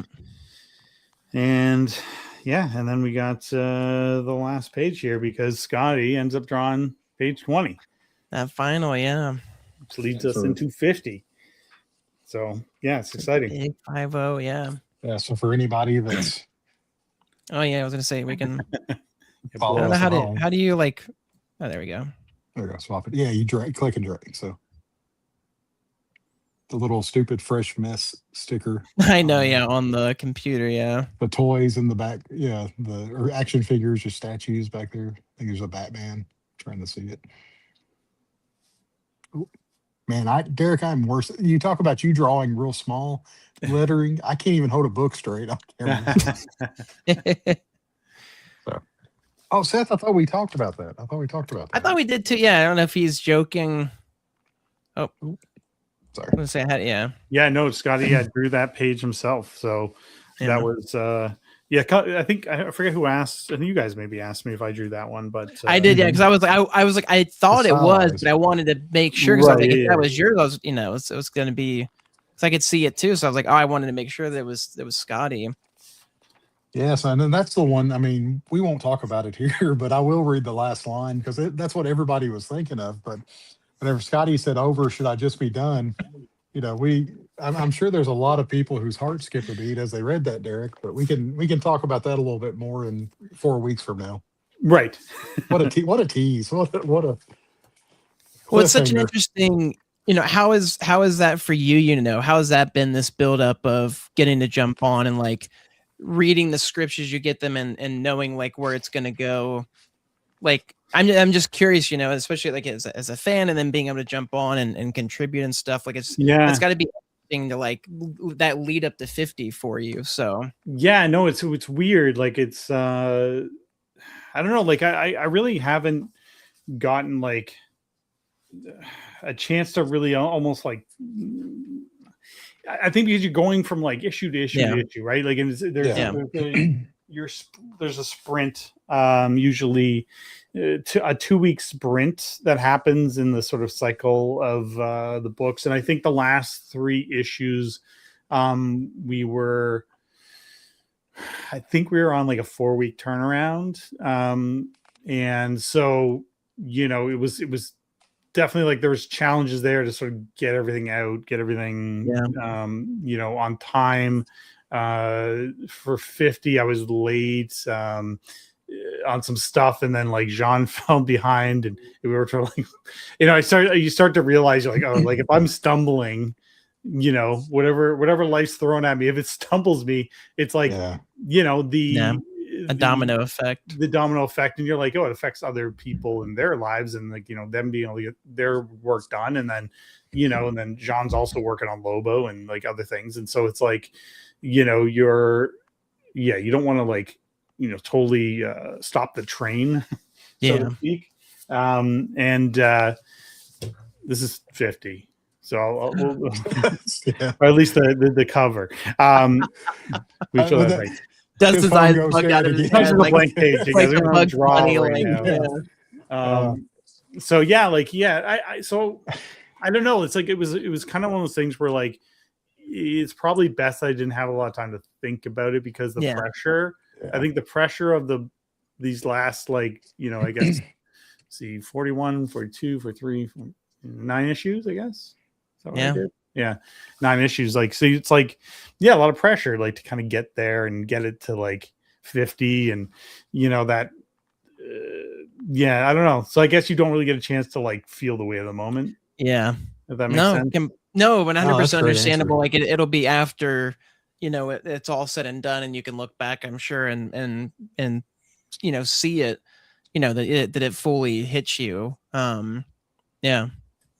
No, that's totally. But the best part is when I'm at a Comic-Con, like Toronto Comic-Con, and somebody comes up to you and goes, "Oh, you made Fairyland?" And I go, "Yes, I did." That's a great feeling. I made the book. It's mine. They're like, "Oh, you're the one." And I'm like, "Yeah, me, sure." Who's the Scotty? Oh, he's just Young it's me. Yeah.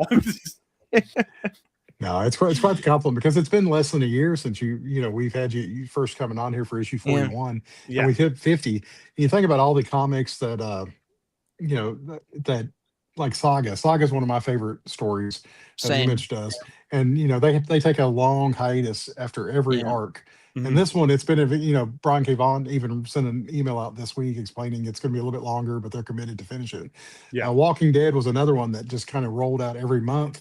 But towards that run, Charlie started just doing the penciling, and they brought in, I think it was Stefano did the inking for the rest of the issues to finish up that story. So the fact that you're doing double duties and inking it and then passing it off to Nate and JFB, and you've got them all done. And issue 50, you look at all the covers that all the artists they brought on to do covers. Oh, yeah. Image is really pushing that one.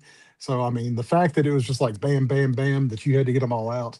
That is a lot of pressure. It's a lot, you got it knocked out. You should be very proud of yourself for what you did. And I gotta say, like, it's like pinching yourself when you realize that like you're in the company of like these monsters, like in the industry, just the fact that like, it's like my artwork's gonna have like, Todd McFarlane on a I cover. was gonna say a Todd Yeah. McFarlane cover. Pachalo, yeah. Like insane, DWJ, like, Pete, like all Jay these Lee, guys. like Jay Lee. I worshiped Jay Yeah. Lee as a teenager, like worshiped Jay him. Lee's Oh, awesome. really? Yeah, he was That's just like, super- he's just one of those artists where you're just like, I can't even wrap my head around how cool his work is. Yes. And so it's one of those things. It's like a crazy honor to sort of be a part of this sort of, but it's, it's a testament to Scotty and what he's been able to build, right? Now, I mean, I was yeah, going to ask sure. you. I was going to ask you this too. Whenever we were at OAX and we saw Mateo's, Seth actually found this, but Mateo had did like 4 or 5 different covers for issue 50 No, before they picked one, and we all The picked. prelims, We all picked up prelims from Mateo for his different covers. But I mean, the fact that you had all these different artists that were just bringing their A game for this issue 50. oh yeah, But there's only one artist that did cover A. And that you're the one that's cover A and cover B. that does feel weird. That the does front, yeah. That it's funny too. Like I know Scotty was doing a cover, but I remember thinking at the time, I'm like, wouldn't Scotty want to do cover A? Like I will gladly pass along. Yeah. And it was almost like too. Even at one point in time, because he was telling me all these big names, I'm like, do they need me even to do it? You know what I mean? I'm like, you don't really need me. Probably here. step to Like, the side, like, no, not at all. Yeah, it's yeah. I mean, that's what's so cool about it too, that he's talked about as well, as like being able to bring in other people and have you contribute, have Brett Bean contribute and be a part of this and it be bigger than just him, not just with like the variant covers, but or Jay Fosgate for the Popeye one. Like it's just so cool to be able to have a comic like that's in that similar vein that Marvel and others do, that like they have a run and the artist and writers switch off because that's just how that works, But it was just done so differently for I Hate Fairyland, and I really love the way that he did it and was able to bring in, people like yourself. So well, and like Scotty's so gracious with it. Like it's not, he never makes you feel like you're not part of it. Like it's never that. It's never felt like he's been like, this is my book. He's like, this is our book. Like you're on it. Like this is ours. Like awesome. that's the feeling he gives you. Like, and he gives you that, like, I always kind of go back to, and this kind of like when I talk about his writing style and it's his management style too, I guess in that regard, is he's an artist and he gives you what you need, right? Like he knows what you need to be the best you can be for the project. And that's a special trait that like I don't think probably a lot of people possess, like even creators in general, like to be able to understand what another artist or creator on your project needs from you, and what and you be able to stand back and allow them to do what they do, and sort of, and then just prop them up and cheer them on, and like, so like it's a special quality. So no, 100%. Yeah, that's really well put. Yeah, and not just, I mean, with the fact that the way he runs the business run, the people he surrounds in his own business, where he's got Megan and John, they're so good at what they do and help his company grow. The artists that he works with, that collaborates with, yourself, Brett before you, Jorge, the run that they've did together, Nate and JFB. I mean, it's just incredible the way that he can pick out people's that he knows are not only talented, but will help, uplift his story, his brand, whatever it may be. So the synergy that he possesses, that he can see in people, is just incredible. And he really makes it all gel, right? Absolutely. But I will give you, I did see Wayshak was posting his art today for I Hate Fairyland. And he did you probably saw the call out to you, but it's just, he's congratulating Scotty, but interiors by the talented Derek Laufman. And I saw that and I was like, that's our boy. No, like our good buddy. No, it's amazing. I mean, that's the thing. Like it's, and I had I messaged Wayshak just on how good his cover was, and we had a little exchange there and stuff. And, it's just, like I don't know, you have to pinch yourself when like you're just like surrounded by all this talent, and you just try not to look bad. That's my I'm trying not, I try not to look like I'm an amateur over here amongst pros, but it does make you feel like you're like, I'm not not worthy of this. I'm not, there is that sort of, imposter syndrome that starts creeping in. Such a big, sure. Yeah. Well, I will say something. We said we weren't going to talk about issue 50, and we're not going to. But I will say what Scotty said last night. Our very own Ryan was on that. Scotty did a podcast with the comic book. I forget the comic book club or the name of that comic podcast. book club. Yeah, they did a great job with the interview with him.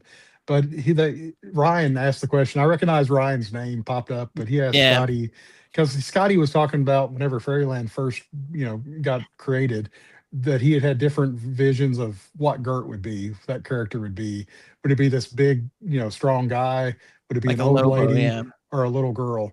And so Ryan asked the questions like, well, will there ever be like an alt universe where little Gert meets like the potential original Gert, the big man, strong guy Gert? Yeah. And Scotty didn't give an answer, but he told Ryan, it's almost like you're spying on me. I've got some ideas kicking around, but he wouldn't elaborate on what those are. So it sounds like there's lots of potential for Fairyland going forward, hopefully. Yeah, and that's all I'll say. That's all I'll say. Yeah, so like what I'll say is like, regardless of like what happens after 50, like there's like more Gert in the future, I'm sure. Yeah. I'm not worried about that. So it's like, it's one of those things like the sky's kind of the limit still. You know what I mean? Like there's still that potential to really, and that was the thing too. Like even when we were building these characters and, it's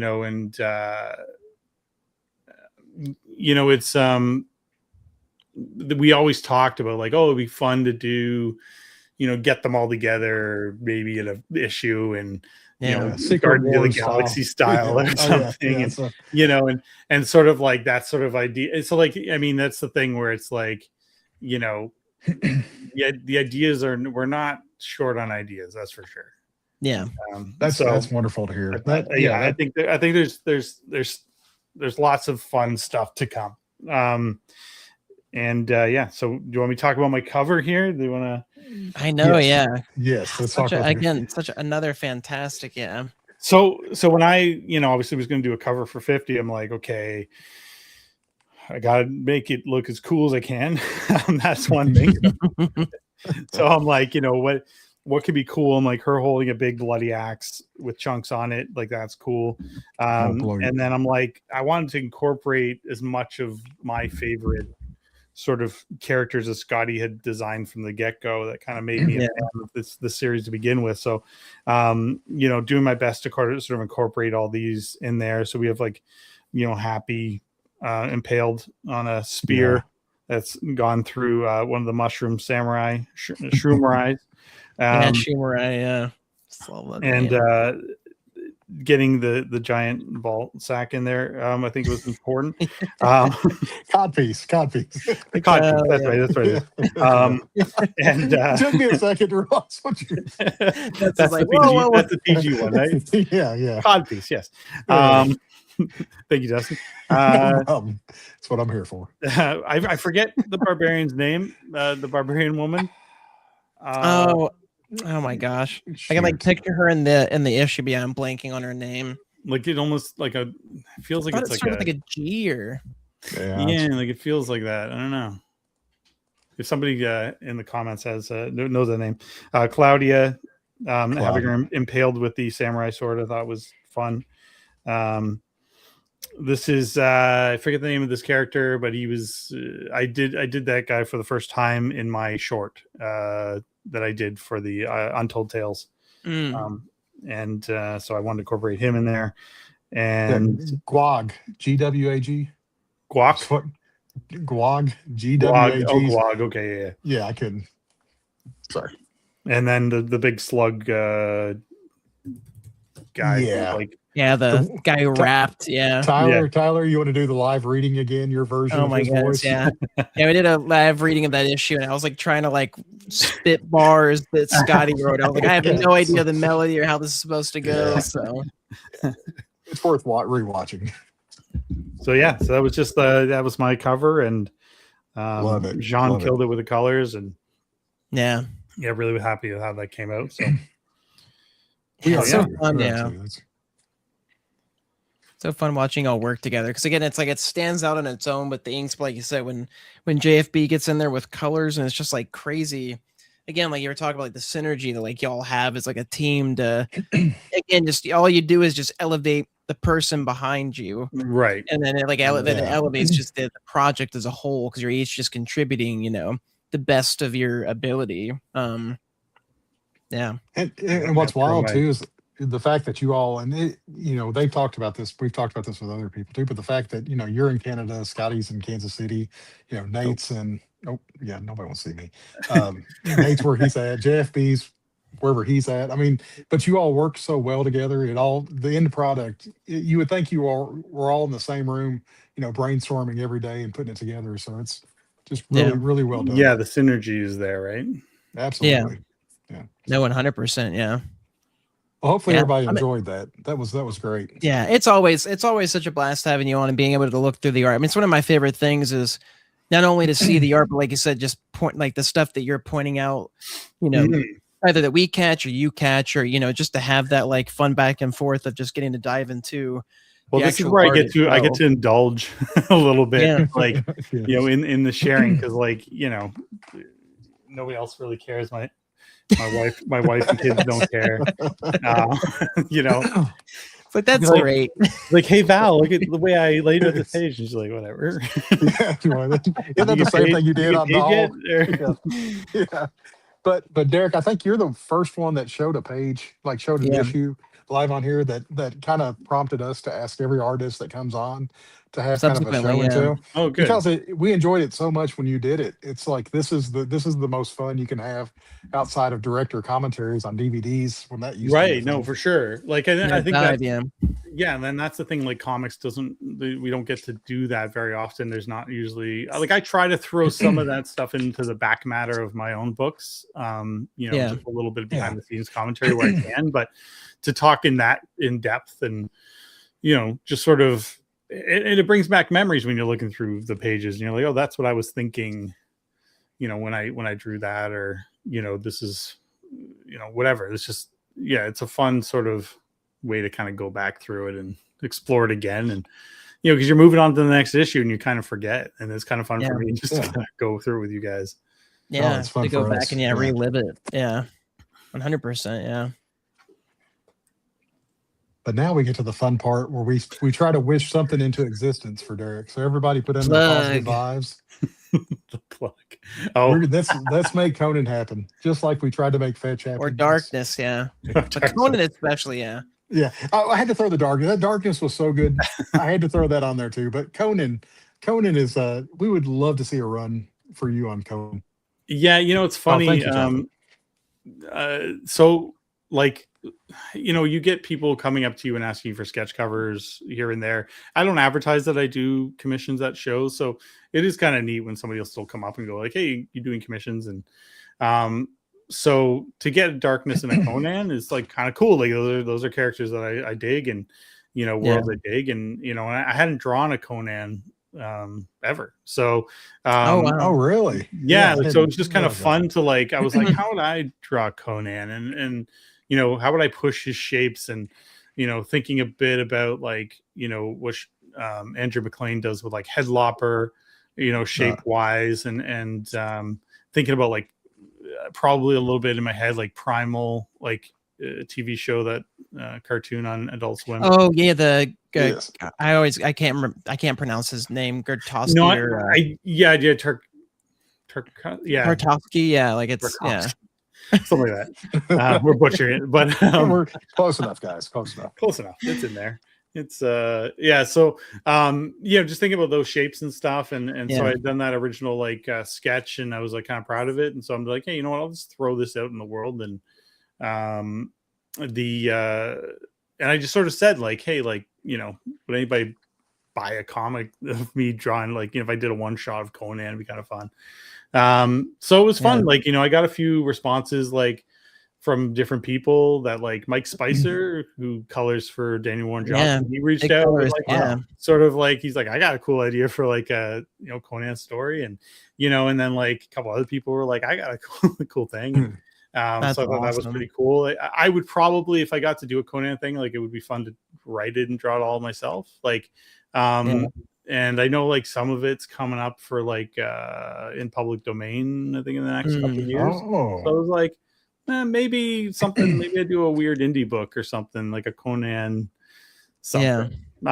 Inspired, but who knows? Like, I think the people that own Conan had reached out as like to maybe do a cover at some point. But nothing set in stone. But it was just kind of like nice that they kind of reached out, and that's awesome. It's like one of those things, you put something out in the universe, and who knows? You get the responses. Yeah, exactly. Like you let the world respond to it. So and I love drawing like monster stories. So like monster hunting, like an idea of like a Conan hunting a witch or a wizard or a monster of some sort. Like it's just like a one shot. It's like something that would be really fun. And the other thing too is like my knowledge of Conan is really like the Arnold Schwarzenegger movies, and and then a few comics I've read here and there.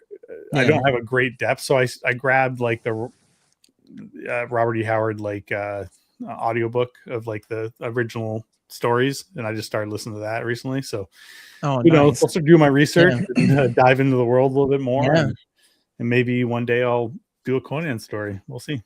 Well, if that doesn't push you over the edge, this prompt on sorry to say Scotty talk on Good Buddy chat will be the thing that gets you there. We have faith in you. We're going to make it happen. Pushing it out there, pushing the positive vibes. Me and Tyler will do all of our contacts that we have and make it happen. So, no, we would definitely buy several copies though if you did it. So we're really hoping you get to do it one day. Appreciate that.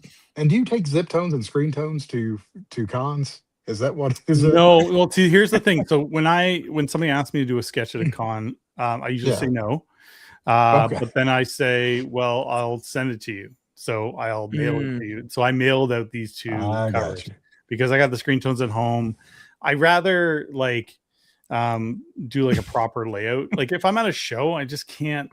I don't know. I'm working with people like and then I'm thinking of this timeline. Like some people are like, I'm only here for today, and you're like, okay, I got like a couple hours to knock this out. But then way more stressful, And then a lot of times you get like at shows, you get somebody coming and talking to you, like a friend or whatever, or just like a customer, and they might talk to you for like 20 minutes. Like you just So sometimes it happens, and then you're like, well, I have to get this thing done. So you're either going to spend the show with your head down, drawing, so I tend to not want to do any sketches. I'll do a quick sketch like in my book or whatever for someone, but it's usually like a quick 1-2 minute sketch. Like that. Nothing really that like I'm charging somebody money for.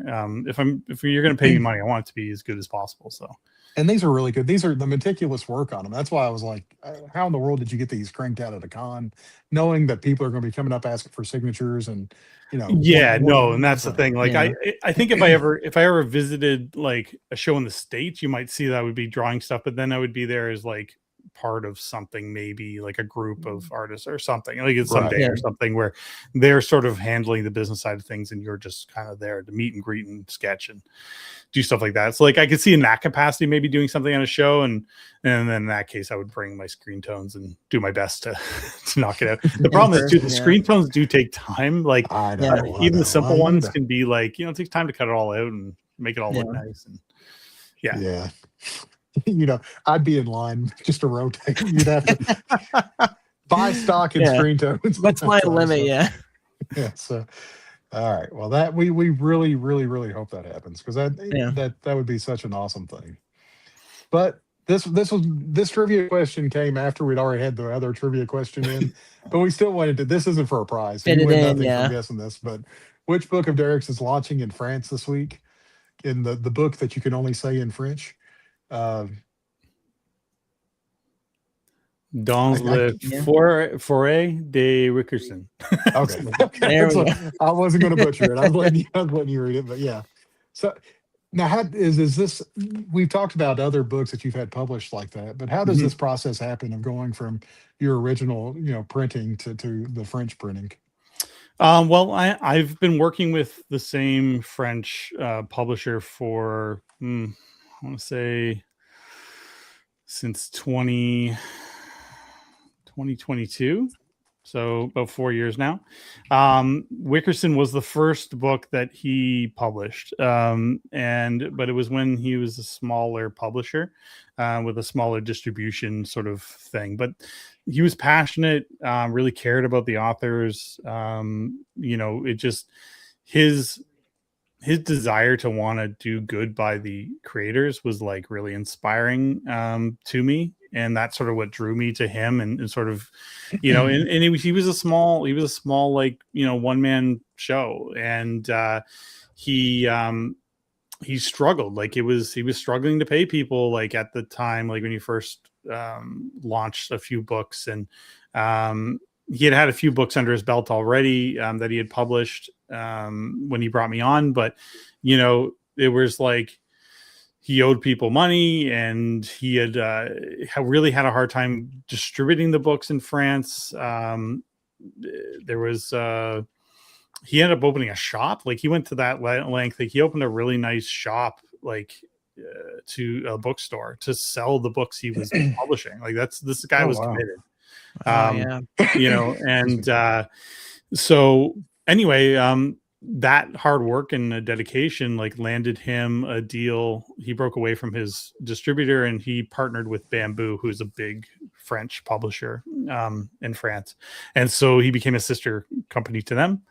So through them, he was able to then produce like these larger, oversized like hardcovers, and the quality went up a lot just because they have the sort of resources to make that happen. They also have a graphic design team that comes in and helps like design the books. And so all that like really helps. So so basically it's just like for Wickerson, like he had released it sort of like in its original form. We didn't have any extra content, and he did like a first translation back then. So for this new version, we had sort of talked about like, now that he was under a bigger label, like it's like this book can get like a fair shake over there. But the story was short and we wanted to beef it up. So I had ideas to do other little short stories in the world of Wickerson. So I took advantage of that and did 2 extra short stories for the book. And then I also did a actual color pass, because originally I used like a monotone color scheme on the Witch of Wickerson, partially just for mood, but it was also like time constraints when I was doing the project during October in 2020. So basically like I recolored the entire thing, and they retranslated it. And we just put out this like, and I haven't got my copies yet. I'm waiting to hold it because and the only thing is for this cover, it's sort of a version of the original cover, but I fought for it. And my publisher, because the marketing team at Bamboo was like, we don't want to use the same kind of visuals because the other one was kind of, and I'm like, this cover will sell. I know it will. I'm like, I'm really proud of like this imagery and the way we sort of like incorporated, like I got to revisit it and kind of make it even stronger as far as I was concerned. So I pushed hard, and to my publisher's credit, he stood up for me and he was like, I'll go back to them, I'll tell them you're the artist and you get to make the choice. So so he fought for that, and that's great. So I got the cover I wanted, and it looks gorgeous. Such a good cover. Like, not that like the original one wasn't, but I just love the cool blues and fitting, the witch back there and stuff. Like, it's just such an awesome shot.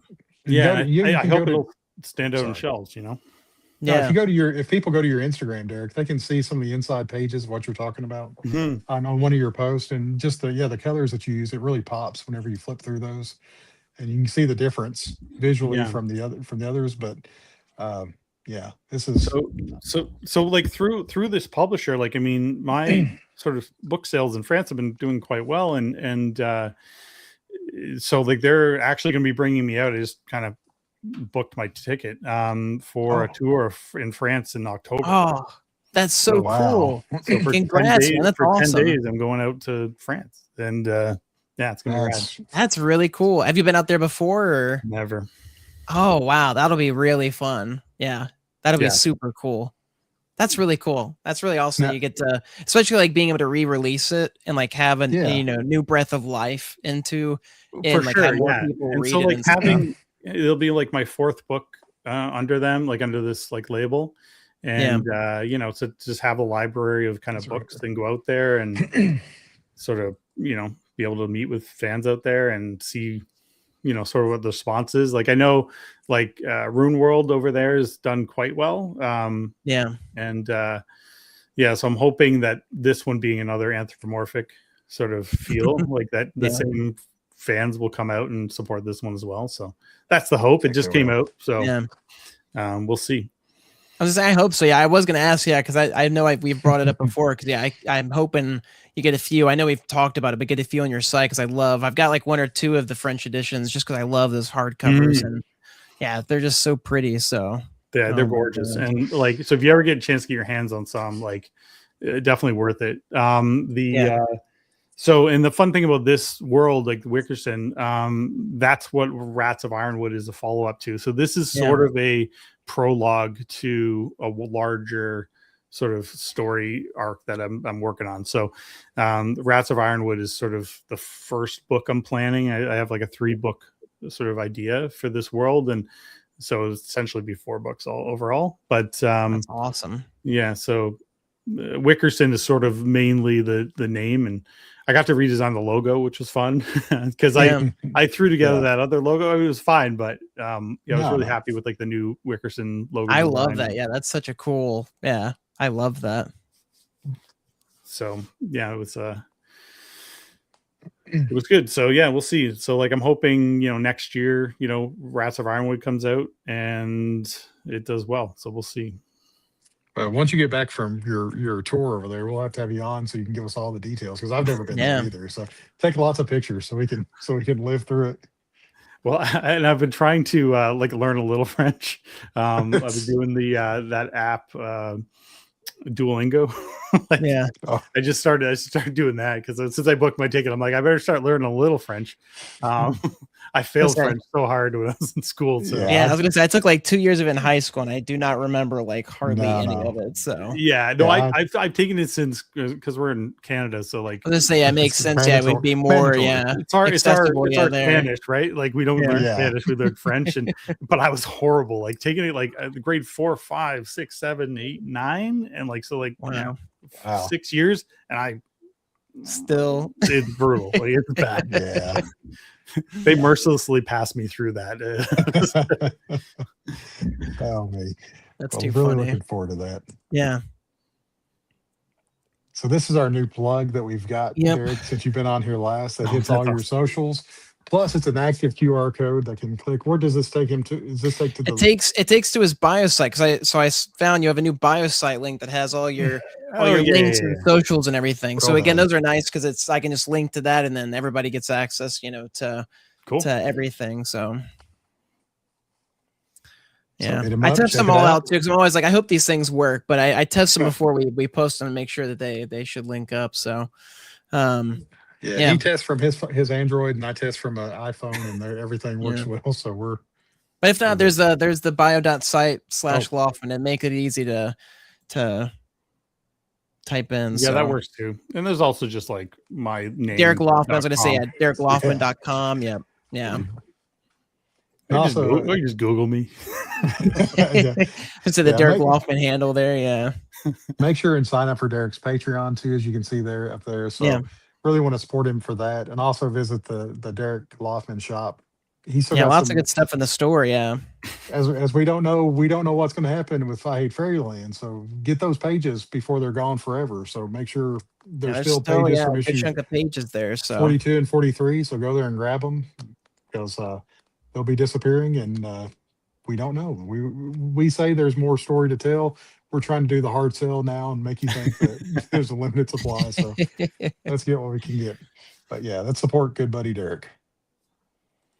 And also next week, this is my plug, Derek. Sorry, I know you're on the show.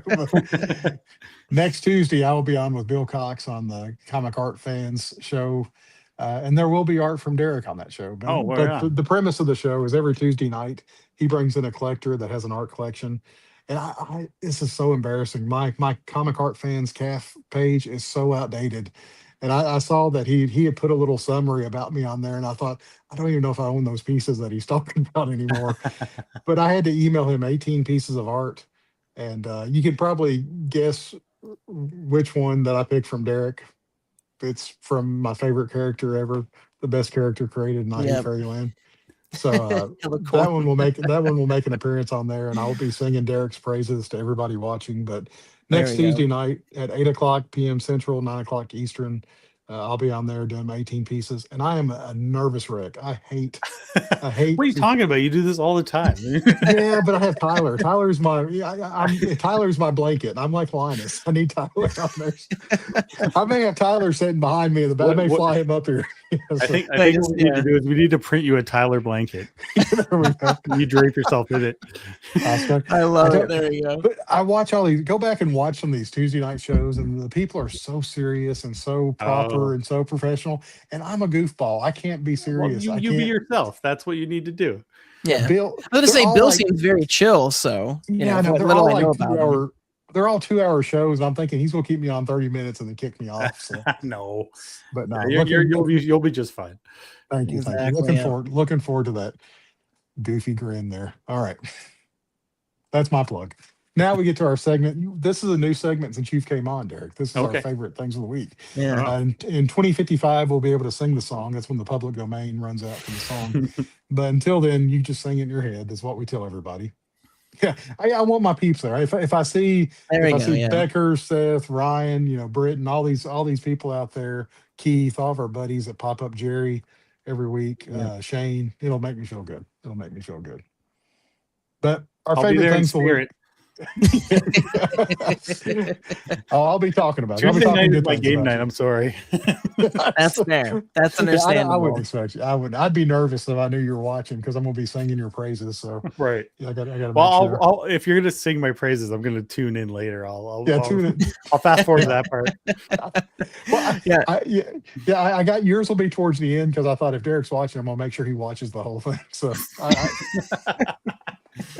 Remind me that I'll put a thing out there to the Marvel group, the March Madness group that we're all a part of. So I'll get you out there. And Derek, next year, I can add you to that messenger group too for the March Madness because that's where a lot of the fun happens. Oh, you know what? I don't even want to talk about March Madness. My team got beat bad. I don't want to talk about it. It's depressing. It's very, very much so. Not as depressing as Tyler's bracket. Yeah, mine's been horrible. Yeah, I was just like, all right, cool. I'm at the bottom of the barrel. Awesome. Like, you know what? Like, if you're gonna lose, you big.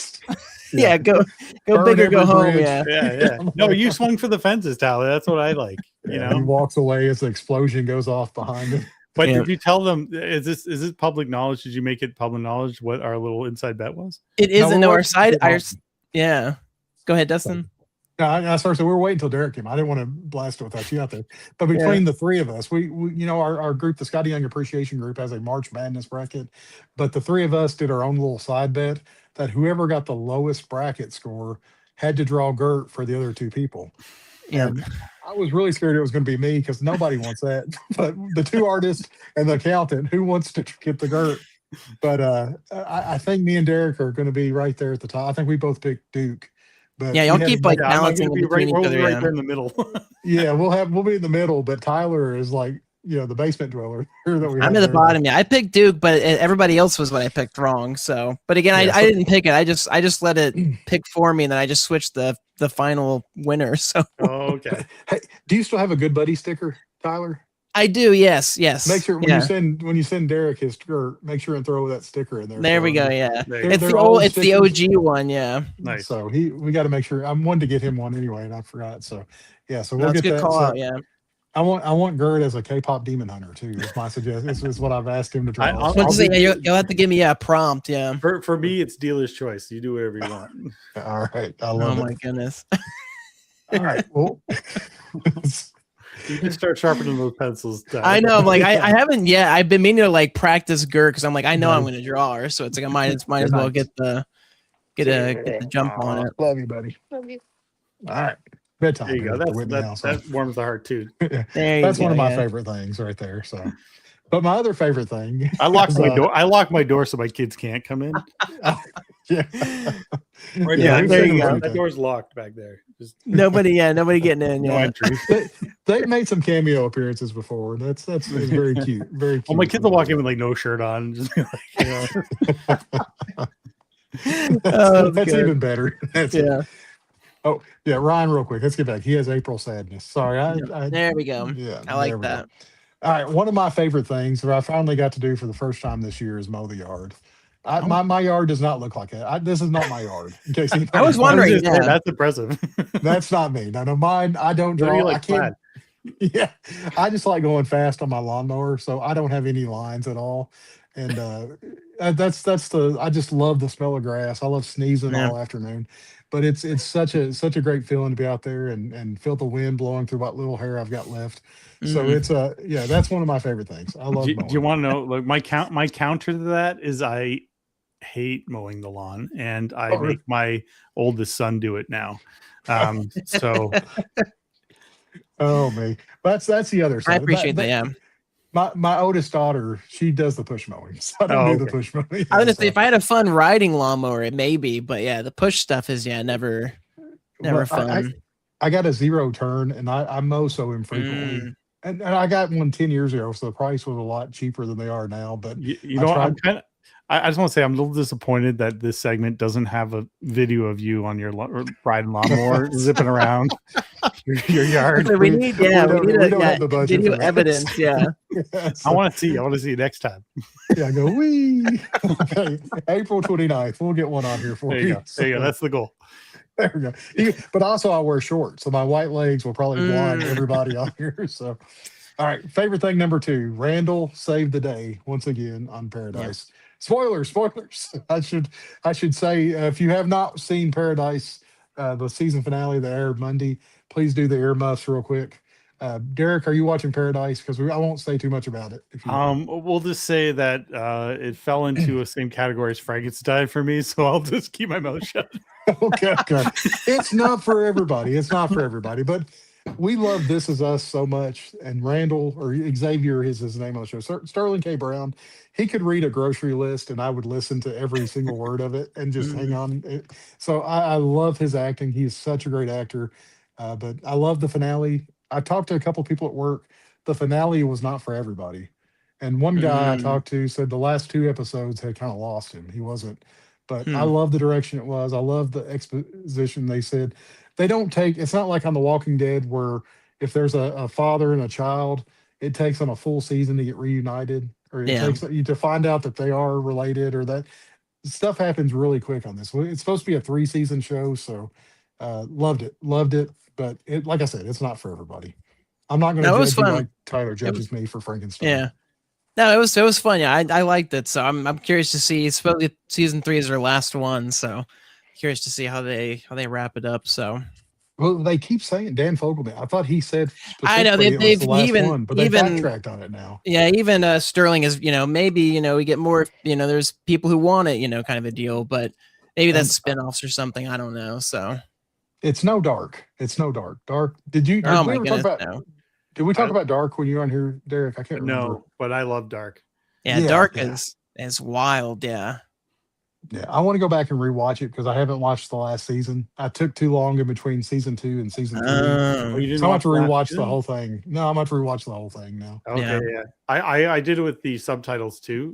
Yeah. And so I would recommend that because I think I'd seen a couple episodes without, and I'm like, nah. No, I watched it with my dad, and he tried putting on the dub, and I was like, Dad, this is horrendous. I need you to put on the subtitles. Like, I cannot stand listening to these people. Like, it's really bad. And it was like, oh, this is so much better. Like, yeah.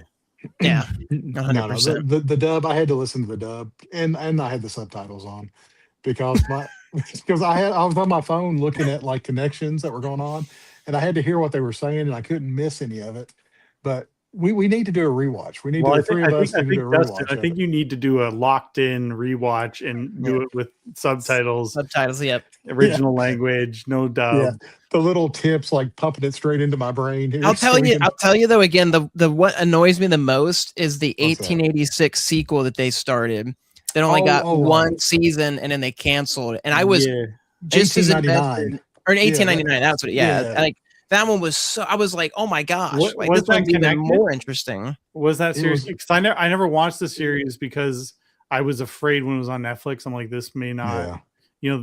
just being Netflix. That's exactly what happened. Yep, And they then did. They did it happened after and- one. Yeah, Yeah, it's a I'm like, I'm not three-season gonna tease story. myself.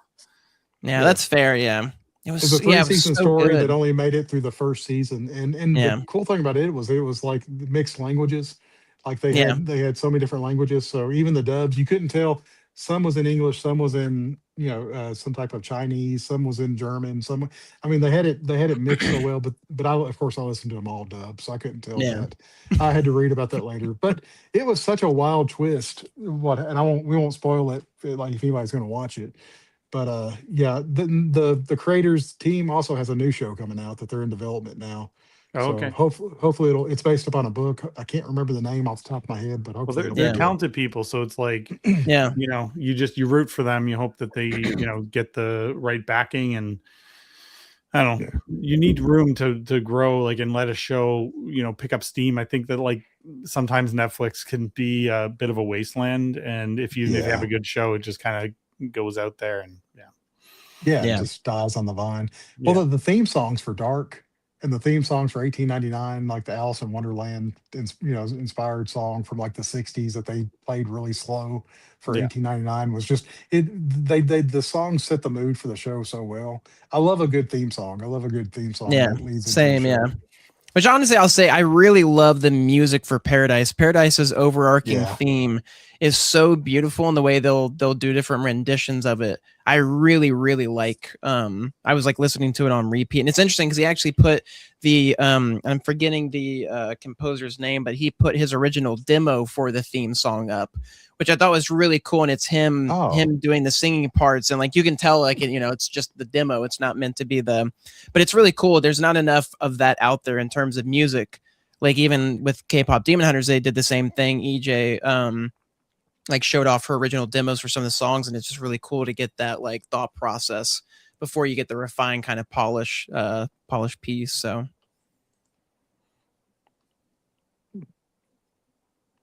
Last favorite, yeah. Sorry, no, I was flipping through trying to find the name of the song because you had a song CD or soundtrack up last week, I think. You had it was the Final Countdown. They had a cool rendition Final of Countdown. The Final Countdown. I didn't That's what I was name it, trying but to I find. named it. Yeah, it was really. I was like, oh man, this is fantastic. It was so good. Yeah, And it was perfect. It was perfect for the show too. It was yeah. All right. Last but not least, my favorite thing of the week: UConn coach Dan Hurley. I hate him so much. No, I know hate. I hate had to put this on here for you, Derek. This is for you. I don't like Dan Hurley. that's a dagger in my heart, Dustin. As much, He's just. as much, I mean, you know what though? That image of him butting heads with the ref for no reason, like that's him to a T. He's such a jerk. yeah, technical. Why in the world did that? I mean, technical right there. Right there, like I mean, it was uncalled for. He was like the way he was like just showboating, like he made the shot. Like it's just, I don't like him. I think he's arrogant. I think he's a jerk. Yeah, I don't like him. I hope they lose. Yeah.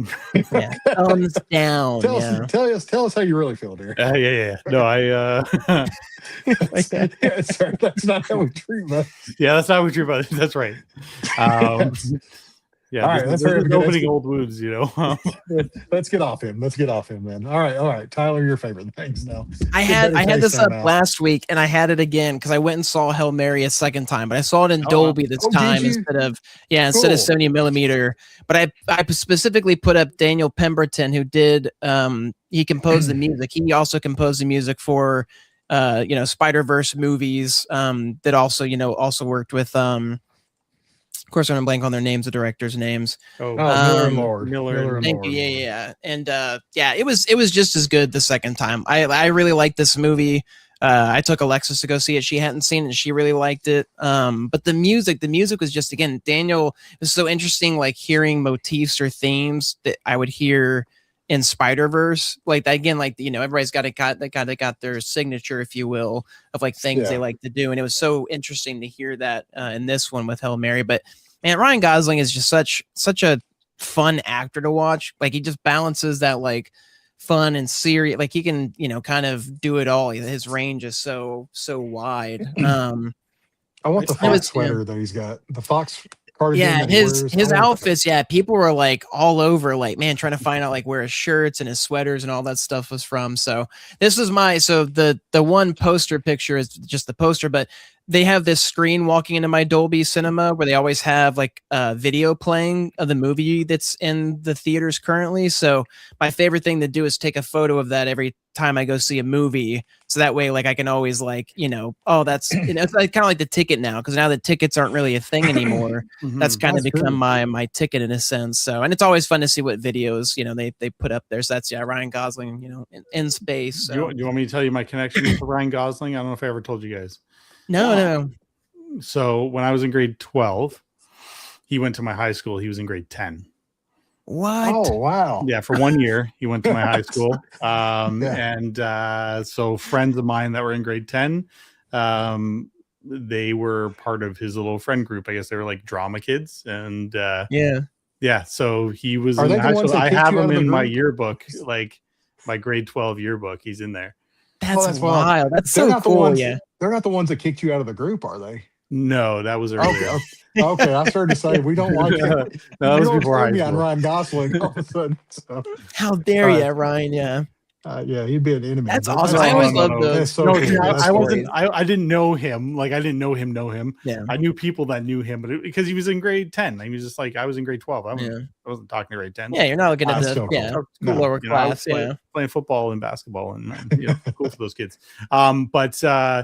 Yeah. So like, but anyway, it was just kind of funny that like he's in my yearbook, and that's so funny. I had to be able to like look back on that. Yeah. Anyway, that's my connection to Ryan. I love that. That's great. Actually, I mean, we're best friends. We used to hang out. And, You'd say, he sent you, like he invited me to the movie premiere. It was great. Yeah. I was like, he's my cousin. No. Oh, he's probably like, that's Derek Laufman. I'm sure he's telling his friends. I know Derek. Yeah. Sure. When it surprised me, the other thing, of course, we couldn't have a Good Buddy chat, a Good Buddy comic show without mentioning K-pop Demon Hunters. The McDonald's meal collab just dropped. So it's a pack of 10 chicken McNuggets and in their fries, and they have ramyun seasoning that you put on your fries, which is really good. They give you a bag too, so you dump the fries in, dump the seasoning, shake it up. Oh, it really did. Okay. It tasted like ramen, like ramen seasoning. Interesting. And then they had their two sauces, the Demon sauce and the Huntrix sauce. Which was better? Prefer the Huntrix. It was like a sweet and spicy sauce, whereas the Demon was like spicy and it had more of like a tang, I guess, if you will. They were both good. I liked them both. It's perfect. And then the one that the one that really surprised me was they also had a Derpy McFlurry, and I thought it was blueberries, and it was boba actually in the McFlurry. And I've never had boba and ice cream, and I'm very much chocolate dessert only. Like dessert isn't dessert unless it's chocolate. But I actually really like this. I actually forgot I've got like some still in the fridge that I need to finish up. But surprised me. Again, I'm not a big vanilla person either, but like I was like, oh, this is refreshing. And I like the boba. It was surprising they put boba in it, like it didn't pop and everything. So and then of course we got our cars. I got my Huntrix girls and then Amira were like the three that we pulled. So yeah. Is that tapioca? Is that tapioca in the boba? Is that what that is? I guess it's it was like a juice. Like it almost tastes like blueberries or something in a way. Like it was super. Tea, like, don't they have the little tapioca the tapioca pearls? Yeah, that's what the tapiocas. Yeah. So I'm sorry. I guess boba doesn't really refer to. Yeah, you would say the tapioca pearls is what it is, not boba. So yeah, it's tapioca pearls inside the ice cream. That's good. Yeah, good differentiation. So it was interesting. I saw this picture before I left work today, Tyler, and I was going to stop on the interstate and get one of these on the way home. So I Yeah. went to order it from my app, and of course, the ice cream machine was down at McDonald's. All the ice cream was That is out, always so. the worst. Yeah, I hate when that happens. Like, I'll switch it to another McDonald's. I'm like, fine, I'll try another one then. Like, I'm not going to go to you the. wanna I'll know go what's funny? further away. Well, for one, we don't have this in Canada. I'm pretty sure this promotion is not going on. I've man. never in my life had an ice cream machine down in Canada. I don't know. Maybe we just know how to keep our ice cream Yeah, machine. 100%. Yeah. But That's Rex. That's Rex. Yeah. I've never expected. I know it's like kind of like the joke that like their machines are always It's down. true. It's absolutely true. But here, It like, really never is, in my yeah. life. That would be amazing. I hate, like that, like 50-50, especially like when I'm craving a Blizzard. I'm like, man, like I can't, our McFlurry, sorry, not a Blizzard, McFlurry. I'm like, man, I hope this machine is working. And then if not, like I said, I'm like, all right, I need to go to a different one then or something. Cause like, that's what I'm generally craving is that specifically. So the other thing was that they also have a breakfast one. So I'll be doing that this weekend when I go to the comic store in the morning. I'll go get the breakfast version. And that comes with that comes with Saja Boy cards. So yeah. But and they had like a spicy sauce on the McMuffin, which I Oh, want is that what it is? I want you to check that too, because one of the reviews I read was that the cards were interchangeable between the two meals. That they thought you could get Saja Boy in the K-pop meal. I don't know. Okay, so Yeah, like I they- said, we all just got confirm that. Huntrix ones, but yeah, I'm assuming Saja they're putting. But I guess because I didn't take a picture of the other side of the box. The other side of the box does have Saja Boys on it, so it wouldn't surprise me if like you could get kind of either one. Whether or Yeah, I not was you gonna get ask you that. breakfast or Yeah. get yeah, I'm sure it's just dependent upon like what they've got in stock, kind of a deal. So Now Derek's favorite things. yeah. Yeah, Resident Alien blew through all 4 seasons, probably in a week, 2.5 weeks. Oh wow! Oh man, that's why you do it. Yeah, it's that good though. Yeah, it was like probably 3 or 4 episodes a day. heck yeah. Yeah, like it's one of those shows that like surprised me. I was looking for something to watch. I like Tudyk, he's always great, like So so good. it's like that sort of drew me in. It was like, I'm kind of curious. Hadn't heard much about it, and then like I was like, man, I'm like, this show was really funny, like because a lot of times like shows aren't that cleverly written, like just like it is a little bit cheese, like the whole show has like a cheese factor to it, but I'm like it's also got like a crazy amount of heart, and you're like and that was like so it's like I kind of equate it to like The Office meets what am I thinking? X-Files. I'm like, oh yeah, oh, that's a great right, like it's I can see that, yeah. You know what I mean? Like it's this weird mash of like it's got the cool sci-fi stuff going on. It's they don't shy away from the sci-fi, so that's fun. And then they have all like the fun conspiracy, and the side characters, and they're all really well developed. And and I was gonna say that. Yeah, that's what surprised me, like you said. Yeah, like it was the whole cast. Like I kind of came in for Tudyk, but it was like the whole cast was great. And they developed over time. I just fell in love with like all the characters, and I was teary-eyed when it was over. I was like, oh, this is like saying goodbye to these characters is tough. You could see like sometimes like when you can tell like when the show is like kind of capping, like because obviously they had a series finale, you can almost feel the actors who are like, this is our last scene together, like kind of vibe, and that like kind of comes through, and you're like, oh, this is the last time I'm going to see these characters. And so it was like, I just thoroughly enjoyed it. I didn't expect to like it as much as I did and like fall in love with it. Like it was such a because it's a show, like I think on its surface, if you would have explained it to me, I probably would have dismissed it like a little bit more, just because it's like it's a little silly, a little goofy, but like, and then you're like, oh, the comedy's really well written and the characters are all great. And it was a surprise. Like, well, he's an actor that elevates pretty much everything he's in anyway, no matter what the script is. Well, but like you said, it's also like, I mean, to the credit of like, again, like the side characters, like again, they all did such a great job with their characters, like you said, where it was like I came in for Alan too, And I came in with season 1, so it was like I'd have to wait, between seasons, and Britton picked it up too. So like Britton and I would watch, who watches the show and comments, and like we'd talk about it. And like you said, the writing was just so fresh, and it was so fun to hear Alan Tudyk and people talk about the show too, because like they would have people come to the conventions like with handmade, kind of like your statue, like handmade Resident Alien stuff, because there wasn't merch out, like it just wasn't big enough. There wasn't shirts or anything, but they have like handmade shirts or plush or like just stuff like that. And like they were like just talking about it in such a meaningful way, because it was like, man, this means so much to us that like fans love the show so much that they would make something on their own and bring it to us to show at conventions and everything. So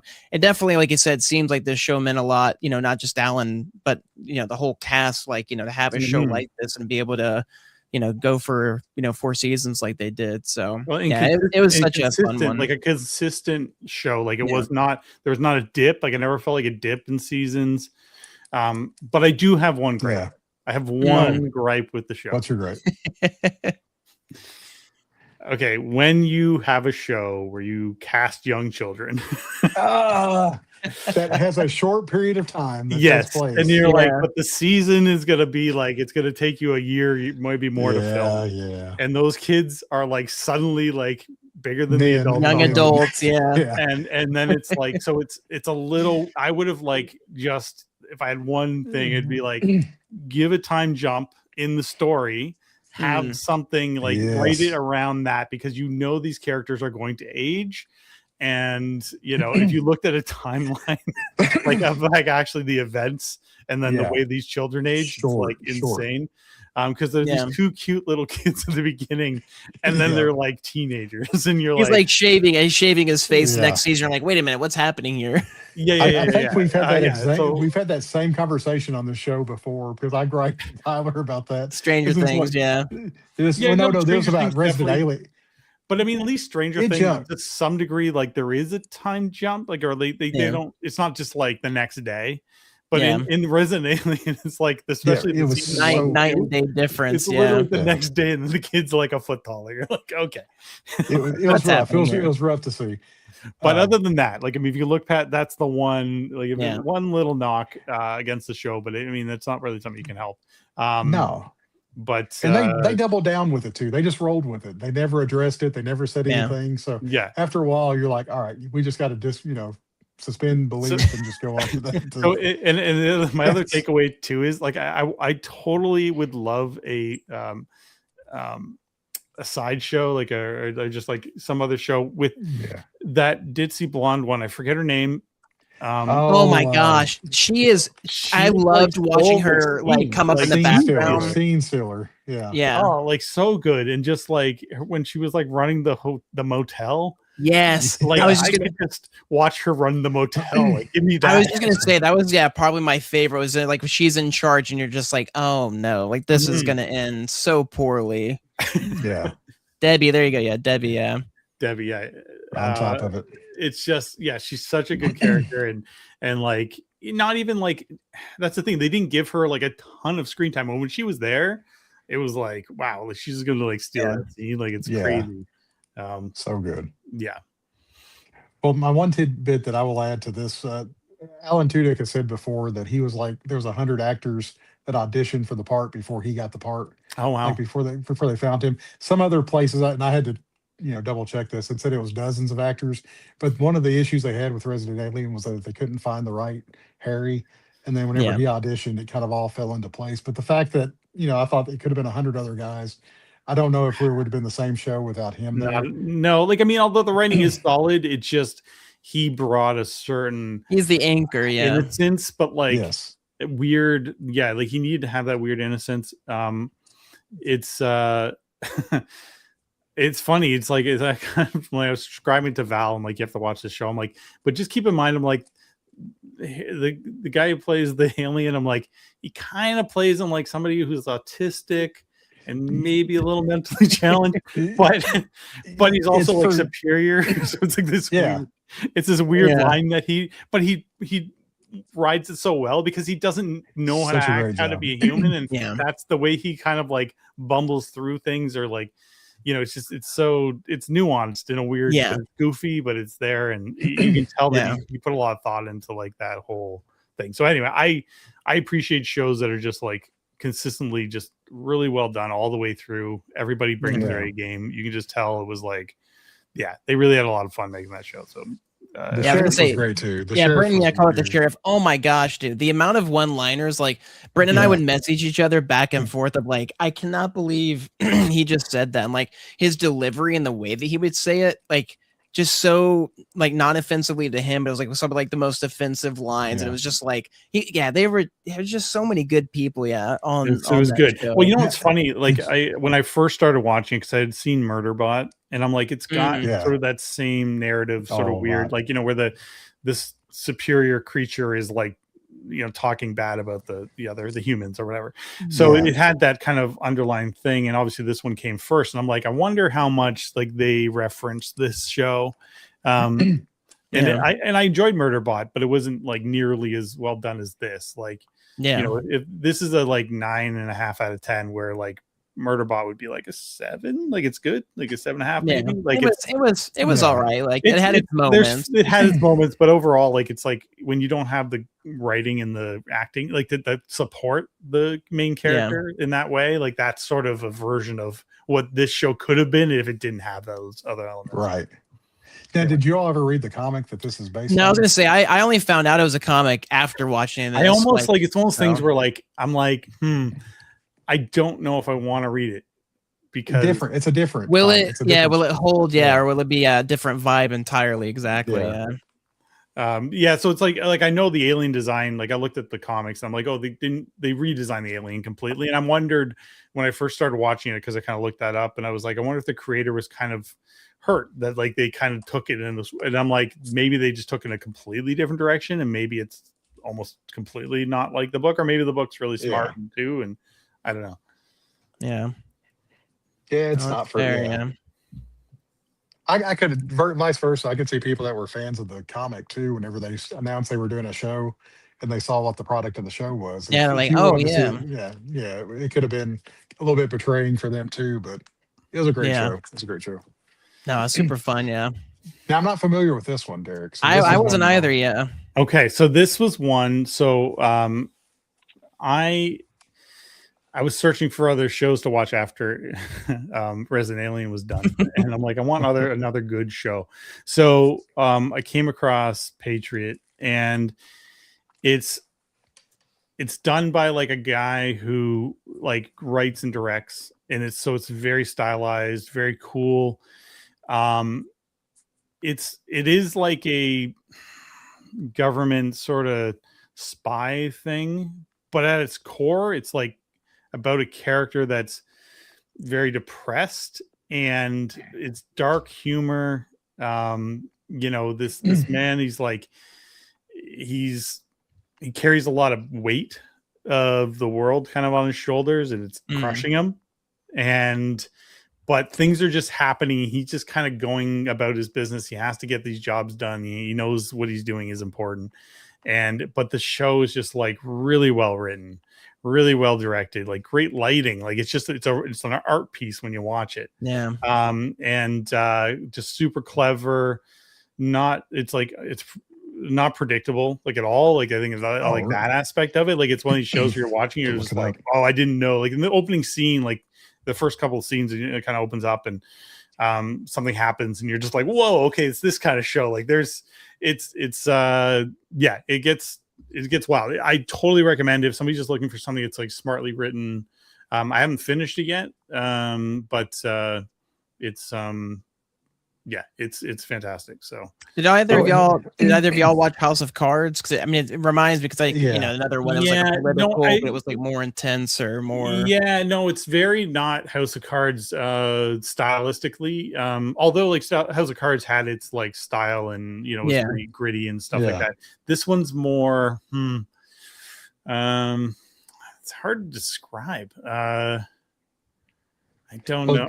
I don't know. All I was going to say is like it's one of these shows where like I think it just went under the radar and nobody watched it, probably just because it got stuck on Prime early when nobody was watching Prime shows. It was like 2015. Yeah. Okay. So it was the second season came out before the Invincible blow up. It was like her. Yeah. So it had like yeah, it's just one of those things where the I've just watched the first season. There's 2 seasons, so I'm excited to watch the second season. It's great. Give it a shot if you want something just smart and different. Yeah. Well, Terry O'Quinn is in this one as well. Our resident alien connection. I was gonna, I didn't want to necessarily mention it, just in case. Oh, yes. I just looked at the Wikipedia page. Never mind. I was gonna say that's the worst thing to do, with the show. Anyway, let's go on to the. Speaking of TV, I can't win. I cannot win. Things. Yeah, that's no, right. I found I came back to herbal tea. This is what I was drinking earlier in here. My wife, I stole this from my wife. And yeah, so like I just I started drinking herbal tea again. I was trying to eat healthier, so I'm like sometimes feeling moments where you're like, I kind of want to eat something. You're like, having a nice hot tea with a little bit of honey in it, like kind of helps kind of bridge that gap between the next time you have something to eat. So yeah, just I like lemon, really zesty lemon tea. That's what I like. My wife just played that clip last night from Ted Lasso where I always thought tea would taste like dirt and water, and it does. So, but honey's the trick. Honey's the trick to make. I was gonna say I like it when I'm sick. I found that I'm liking it more like when I'm got a cold or something. Tea is like perfect. But I still haven't gotten into it as much, just casually. So, well, yeah, like I used to drink tea all the time, and now I just kind of rediscovered like drinking it again. Ginger, like I'll drink like a lemon ginger tea. Not a huge fan of ginger. I don't mind it a little bit, but it can be strong if it's too strong. Like if it's just pure ginger, it almost burns. It's like, it does. Yeah, you have a kick, but it does good for the body. It's true. Red Zinger. And I'm having. I think Seth's having hot tea. Yeah. So I drink something called like a lemon zinger tea. So it gives a lot of lemony zip. There you go. Very good. And Derek's last favorite thing of the week. UConn coach. You knew that was coming back. You're the worst. Dustin. He's happy. He's happy. I say it's not like the other ones. Yeah, he's evil. I need some devil horns on him and then like an evil mustache. The next slide is him being in the Good Buddy Club. Like, we're welcome to we actually have him live right now. Let me pull him in real quick. Yeah, he has entered the studio. No, we don't. Yeah, oh gosh. All right, let's do a giveaway. Let's cleanse our palate. Go to a fun note. Yeah. We're giving away the great new book, and of course the good oldie Crimson Fall. Very excited to give these away, and we decided to do a question tonight. Yep. So I had to put a question there so I wouldn't accidentally. Oh, so you did that, and then I did another lead up after it. So did you? Okay. I think maybe I did, or no, I did a lead up for the answer. That was it. I got you. These are idiot proofing for Dustin is what we call this segment. So, all right, are y'all ready? Everybody in the chat's ready? Y'all ready for this? Yeah. Bump, bump, bump, bump, bump. I don't know what the question is, so I'm gonna see if I can answer it. It's the first one we asked you. So, right? That one. Yeah. 4, 3, 2. I'm gonna click it too, so we skip to the answer. Un, dos, trois. Who is Derek's favorite Masters of the Universe character? I'm wanting to see because Britton's in here right now, so I know Britton's going to chime in. Yeah. You have a rule? You can only chime off one at a time, or if nobody gets it after the first time, we'll. Yeah, well, like we normally give you a few seconds, and let somebody. Britton's just going to start naming off all the characters. Is what I'm imagining is going to happen until he gets the right one. I wasn't listening at that time. I told you. Well, the answer is Trapjaw. It makes me feel better because the next two said Beastman and He-Man. I also just appreciate you got an Eric Kennedy. When I looked it up, I saw that. I was like, oh my gosh. I was like, dude, that's amazing. So I grabbed that one and then Scotty's for fun. And then I made this fun little Trapjaw is ready meme. That Eric Kennedy is so cool. I have an Eric Kennedy original sketch up there on my wall. Oh heck yeah! I just got my first one from him at OAX. I had him draw one of the 4 horsemen from Darksiders. It was like I had him and Mateo, and they're all like, "What is Darksiders?" And I'm like, "Let me explain to you." Setback. But Britton is very excited. Trap That's jaw. his favorite too. So congratulations, Britton. I guess that good buddy can win. I guess he's fine now. Hey, Tyler, can you email Derek his address? I know you know. Yes, I've got that. Yeah, I can send it to you. So perfect. Congratulations, Britton. Yes, you're a loyal watcher. Yeah, and good buddy. That congratulations. Never has come on the show. Yeah. So we're all right. Previews. This is our last section, Derek. This is where we just give a quick tease of who's coming up on the show. Cool. Next week, this goofball, our good buddy Seth Robbs. Yeah, got to make the Hulkmania sound. So these are pictures he provided. This is not me and Tyler. We're not being not like the slide. Yeah, last time with the logo reveal or the show reveal. It doesn't come on dressed like that. I would love it. Well, Shaved spatula, yeah. He got called out by Scotty a couple times in the newsletters and for talking about Planet. So he said he's going to wear a suit and tie and aviators and all that good stuff next week. There we go. Get fancy. And then after that, we'll have past good buddies, current good buddy Jamie Jones, and future good buddy Matthew Sardo. Looking forward to Matt's not been on the show before. We met him down at OAX. Great guy. I don't want to butcher his title. He has a role at Comic Art Fans and chief content. Shoot. Yeah, I don't want to butcher his role, but we'll make sure we'll have that short up for next week. That's a good. Yeah, I should add that. Yeah. And Jamie's been on twice before. Really looking forward to having him back on. And this is the one that I was talking about, Drew, the Gert punching Larry, or all you see is Gert's fist and Larry getting punched. nice. Painted it. So yeah, we really enjoy having Jamie on as well. And then of course Derek will be back. April You're 29th. Not thinking me already. No. Since it's April Fools, we should have just did for the next 13 weeks. Had Derek come on have him on for every single week. But to say every month, Derek, coming with just a different picture, No. I'm expecting every month, but I'm talking about every week. We should have had it like leading for our April Fools joke, but there we go. Yeah, we never did an April Fools, did we? I know. Yeah, no. I honestly kind of forgot. Yeah, I'm not a big April Fools guy myself. But no, I did the cover arts for the issue 50 today. Like on the Scotty Young group, and I put my little post-it note in there of Gert. I saw that. That was the most I could do because April Fools can get mean when you announce something, and then you're talking about people's careers and things like that. Goodness. You don't want to be mean to anybody, and you don't want to be. But anything else can be too silly. So I just decided to skip it and do the little post-it note this week. The only other thing I was going to do, whenever Derek showed issue 49's cover, I was going to thank him for selling that to me and say I was really appreciative of it. But that would have been an April Fool's joke for one person, and I didn't want to do that. That's fair, So Derek Laufman, April 29th. Of course, that is the release date for the big issue 50. All answers will be revealed during that show. Yeah. So make sure and tune in for that. And like I said, we'll go back over 49 leading into 50, and hopefully we'll be able to see all the art for both of those during that show. Yeah.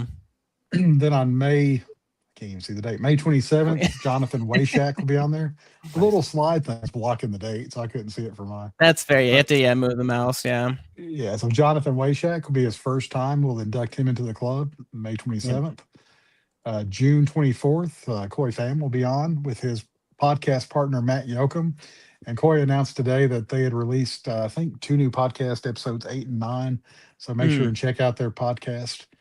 And I think, is that all? Yeah, that's all we've got. We've got a few more. Yeah, we've got a few more. We'll have to talk with Derek after the April 29th to see when his next appearance is, but we'll hopefully get him back on as much as he wants to be on. He's more than welcome to come back. Yeah, exactly. We'll just make a new segment called The Derek Show. That's what I'm waiting for. Yeah, we need content for the channel, so we got to get. If we do a weekly, we don't even have to have slides. We can just have you on and talk about our favorite things for the week. Yeah, And any art you want to show, we're good for that. We'll just come off their own Alien Resident fan show. Well, I was half joking, half serious about doing a dark rewatch with you guys. But doing, like, we could really get.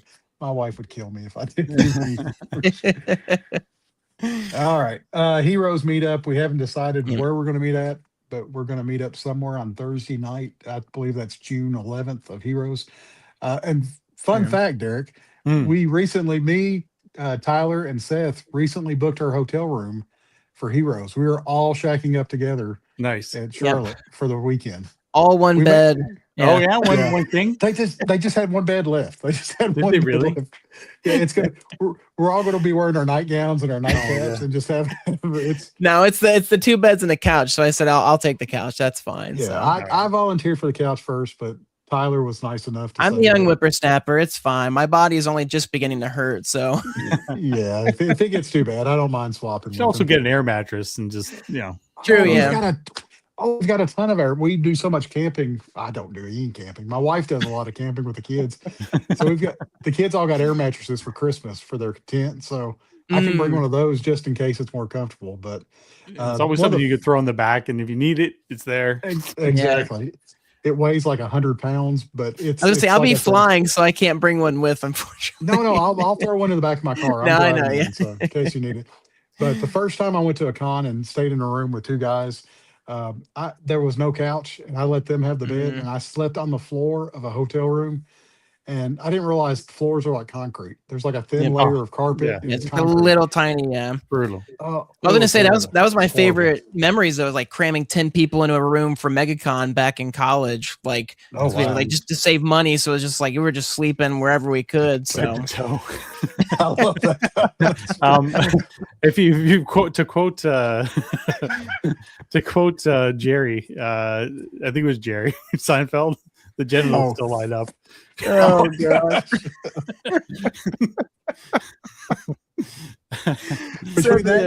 Between that and the cod piece, Derek, we blue collar tonight. We need a warning for Dustin on the. I will give you guys one bit of advice when you're all sharing that room together. Is everybody bring earplugs? One of you, or if not all of you, are going to probably snore. And my sleep apnea mask. Right. Earplugs are key. Yeah. We'll try to. And I was thinking to do, because I know Tyler stays awake late playing games. So what time is his like internal clock going to be set? Well, I'm bring a sleep mask. You got your sleep mask. You got your. I have to bring a sleep mask. Yeah. I mean, I won't be gaming. I won't be gaming while there. So I can go to bed as early as, if anything, it'll be better. I'm like, oh, this is what actually a good night's rest is. Not what I normally get. Yeah. I do have my Steam Deck. So that's what my brother does. My brother travels to Boston a lot. So like when he does that, he now has, or not his, he has a ROG Ally is what he uses. And he'll do the same thing. Like he'll be gaming on that with us, like at the hotel or whatever. This brings us to our next segment. Tyler, what game are you playing right now? There you go. I just restarted Control, because Control 2 is coming out later this year, a game from Remedy Games. And I absolutely loved it. It's like one of the most cinematic games I've played in terms of like the storytelling that they get. It's like a weird supernatural. They also did. Is that like a comic almost? Like, or is that like a motion comic sort of? No, it was more like they like overlay videos like on the environment itself. So like you'll be walking in the environment, like the video just like projects onto like the environment and everything. So like it was crazy. And like I said, supernatural like esque, or not supernatural. It is supernatural. But just super weird, like morphing environments and like crazy floating bodies. Like it's just it's such a wild, not what I normally would have gotten into, but I really loved it. And so I was like, all right, I'll replay it and in lieu of the second one coming out soon. So nice. And then, I guess we're gonna try Chivalry next week. My brother's been into Chivalry, so that's why tonight is our game night. Monday, Wednesdays is my game night with friends. So after the show ends, I always just hop immediately on the game and play till like 1 a.m. and then go to bed. So to be young. That's all. It's not by choice. Like my brother and I, like, because we're all in different time zones. Like we're unfortunately like at the butt of it. So it's like we get the worst. Whereas like our one friend in California is like, "Oh, it's 9:00 for me," and I'm like, "Man, that'd be really great. I would love to start at 9."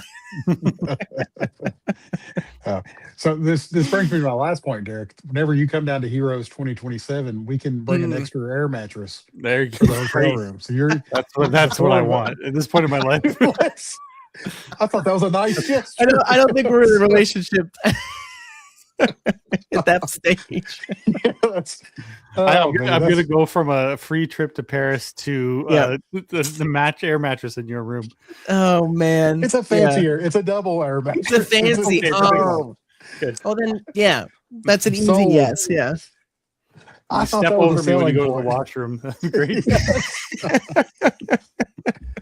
Oh man, Don't never trip, mind. Yeah, tripping over me when you're trying to pee in the middle of the night. Can't wait. Oh, four guys, gosh. one bathroom. That's Memories. Yeah. So, but the offer stands, Derek. It's I appreciate that. it's out Still there.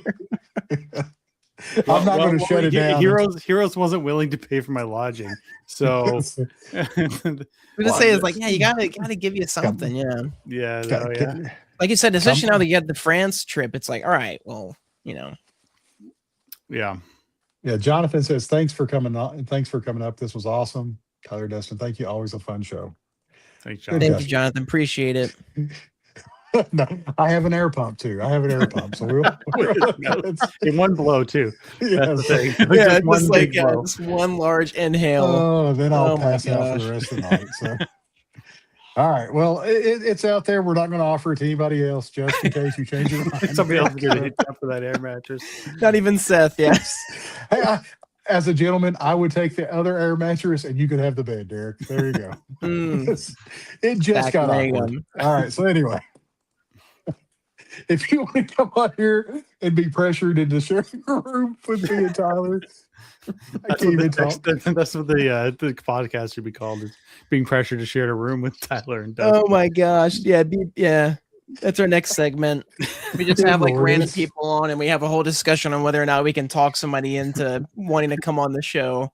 This week on sharing a bed. I can't breathe. You're killing me here. So anyway, woo-wee. What was I think last time because I'm on the show. Brenton said it earlier. Good buddy Gosh, bedtime. Yeah, snuggle up. Good buddy bedtime. Jeez. All right. Oh I think yeah, that's all. gosh. Yeah. Yeah, I am actually. You're not wrong, Seth. You're not wrong. No. He's out of line, but he's not wrong. All right. If you want to come on here and just message either Tyler or Dustin, that's me or him on this, on here, you can. I realize there's a chat group in like YouTube where we can like contact with each other. I didn't on the community tab. You can go on there and message us, or you can go to the Scotty Young Appreciation Group and message us, or just look up Good Buddy Comics on Instagram or Threads. Soon to be Facebook. Yeah, I'm gonna say I just have because I have our link tree. Oh. Sorry, keep talking while I.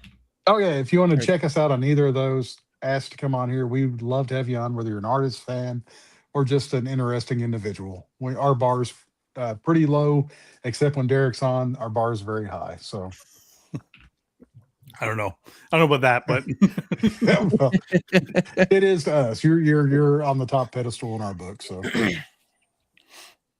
yeah, so there's our link tree that was developed by Tyler. You can also watch past YouTube videos on it, and it's connected to our YouTube. Yeah, I just updated it, so I'll try and have like our one that's coming up, and then like the past 2 or 3, just to give some links to like our most current stuff. So yeah, fun social stuff. So. Oh me, sorry. Sorry. Things get weird at the 3-hour mark. It happens every time. So, I got nothing else. Dozing. I'm going to shut up now. All right. Thank you all. Thank you, Derek, once again for joining us. Thank you, guys. Again. Thank you for having me. Look forward for 4 weeks. But yeah, sign us off. Yeah, we'll see you in a month. I know. Yeah, gosh, can't wait for issue 50. Thank you everybody for staying on as long as you did. Good luck. Congrats again, Britton, on the win with the giveaway. Those are always fun to do. Again, yeah, so good to have you back. Derek, was another super fun show. We'll be back on next week with Seth. It hopefully will be just as fun. We'll see how how Seth is. Yeah, come on, lower your expectations. Lower the standard. Yeah, but until then, 10-4 good buddies, and we'll catch y'all next time.